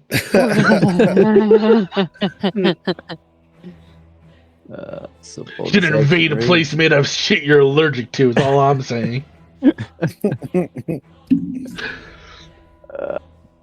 he's gonna recklessly swing back. Don't know if I'll hit anything, but he doesn't know any better yet.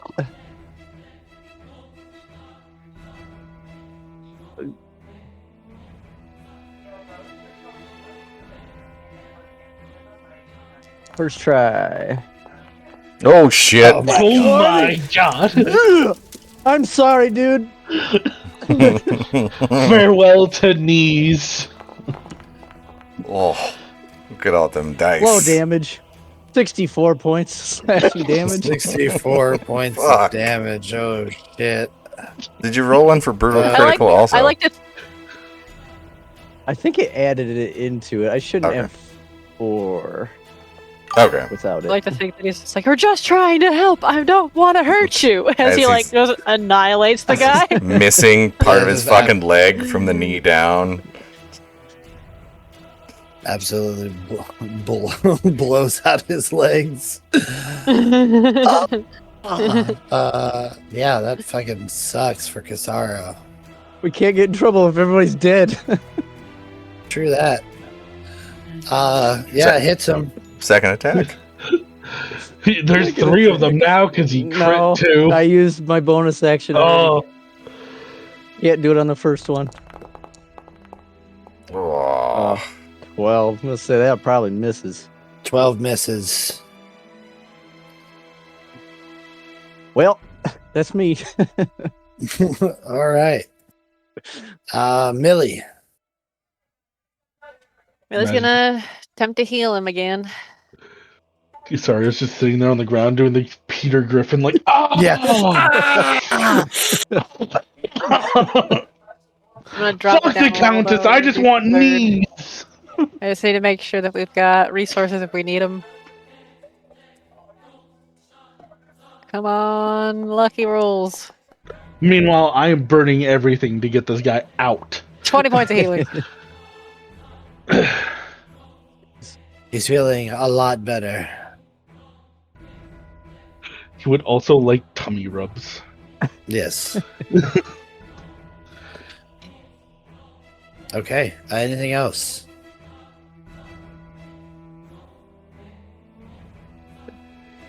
Guess it would just exclusively be healing, and then asking if he knows anything about, like, that can help us out with the situation. Yeah. The orb must be under attack. Someone is trying to bring down the castle. We must leave quickly. You get this last shackle off of my leg. I will take us to safety. All right, Captain Lionel is doing his thing out there. Win. Wynn will hold the holy symbol as she casts Dispel Magic at a 4th level, and she'll go, "This is no bad dragon. This is a good dragon. Be free!" With another 4th level, the last remaining shackle falls off, and you see the dragon rights himself. Now most of his wounds being healed by Millie. Rights himself up, steps, shakes himself, now being free of the chains. And I'm going to add him to initiative. Wynn's second part is going to be to run for her life out of the room. Okay. With our glorious halfling movement in 10-foot squares, though, she gets a whole 2 squares away. You come out after doing this brave act of freeing this adult bronze dragon, only to see these griffins now coming out of their cage, and well, one of them goes right at you. Wind will go, oh, look at the little, element! Ah! It's going to do 2 rend attacks on you. I ain't even enough meat to fill your bones! Natural 20. Help! Help me, baby Jesus! Max, oh my god, max damage too. 20 points of slashing damage. Oh, good lord. Could you reveal that so I can take it? Oh yes. Sorry. Now that my secrecy is done, I will now fully reveal all my rules. Also, get table turned. Well, I take this. Natural 1. You're drunk! Was it poisoned? Yep. Yeah, he is poisoned. And take Fail 1d12. save takes 1d12. We can't roll a concentration check. That's weird. Well, yeah, you need to roll a concentration check because, Yeah. yeah, you want that to stay up. Wait, where's the Dodd Kong? Wind turns and looks behind us at the dragon. Yeah. It's no longer an adult bronze dragon. It's now an adult elder brain dragon. No, I got my tomfoolery switcheroo on you once. I certainly won't do it a second time. Okay, It was so me we're the not whole that- time. We're not that smart. It will work multiple times. Yeah, I purposely got chained up because it's a kink of mine. Roll that poison damage for this griffin. Oh, yeah. Get Just what hurts damage! the most that I should have known plays in the background. Let's see here, and then it's going to make a second. The target is a medium that has a grappled condition from both of the yeah.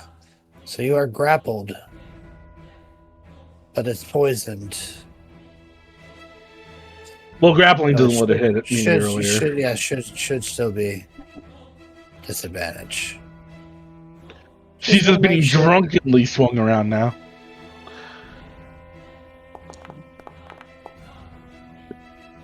Nine. 9 does not. Okay, so you're grappled. Go ahead and put that condition on you. The second one runs over. It's when he goes, why me? This one's gonna come out at Resig. Nah, I don't want it. A 20 to hit. Just hits. Okay, you're grappled. 10 points of damage. It's gonna take a second I'm attack not on you. grappled. I am large. She's big. Oh yeah, you're right. 17 misses. So slice it out you should make yourself large. I didn't want to because they're already 10-foot squares. Oh, okay. That's cool. That's fine. Good thinking. This one's gonna come out at Zurag. Mm-hmm. Goodbye, pants. Right at the pants. Oh shit! Natural Another 20. one. Runic shield. Okay, yeah, you technically can.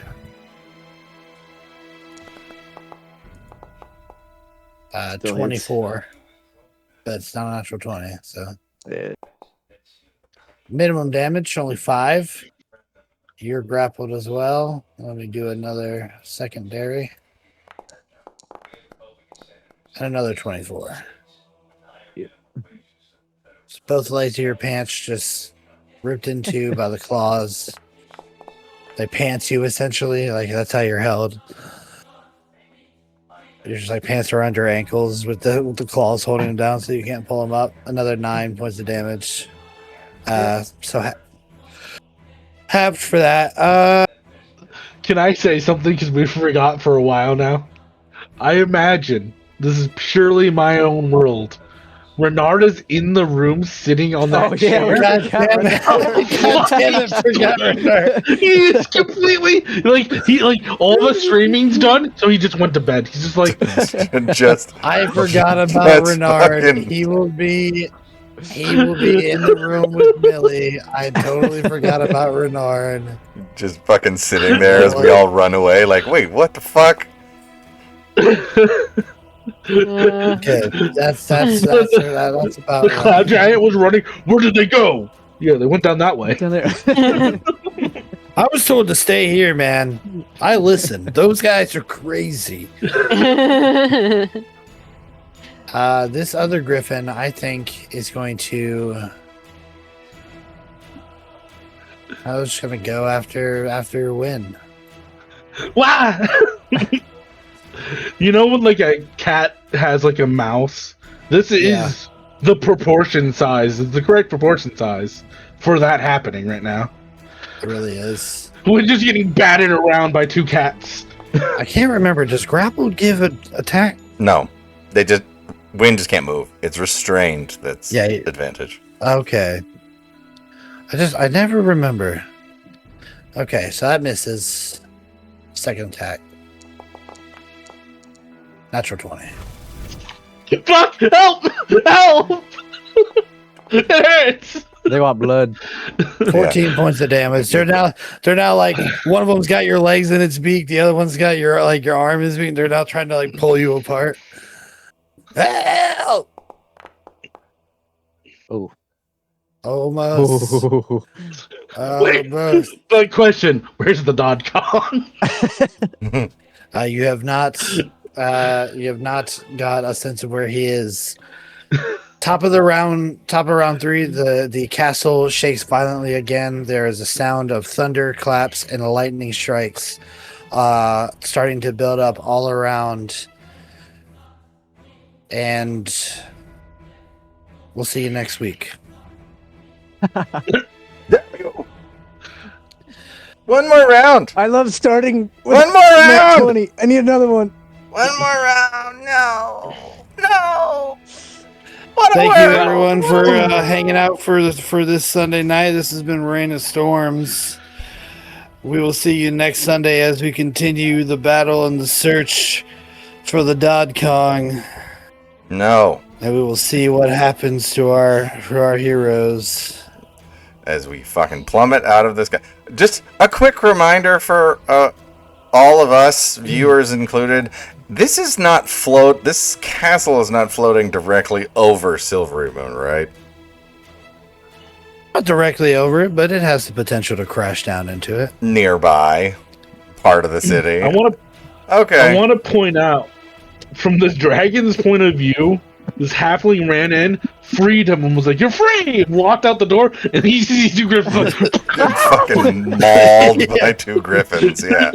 She's like, Yeah, it's like free in the T-Rex in Jurassic Park, only to have velociraptors jump on you as you leave her room. yeah. The question then becomes: was Win afraid of the dragon? No, Win was like, "Oh, I need to get out of his way. He needs to walk out of this room. I'll get it." Oh, gee! Jiminy Cricket! Ah! Well, that dog ain't gonna hunt. All right. Well, for those of you who I stuck really tried to around, get all of those on there. thank you for joining us for our chaos. We are happy to entertain. Yes, like always, tell your friends, tell your enemies, tell your grandparents, post a flyer if you want to. Yep. Scream it from the mountaintops. Check out Disorderly Decisions. They're great. Yes. Think of us Let when you everybody think know. of Bad Dragon. Yes. Well, Come see us next Sunday for this I don't know. story to continue. Come hang out on Wednesday as we continue other stories. yes. Or Candace? And, Yes. Or Canis or Bust. As you guys get to adventure through Oakenhold. Anywho, you all Shield. Have a good night. Take care. Be safe. Have fun. We are Disorderly Decisions. And stay weird, everybody. Stay weird. And we're rating.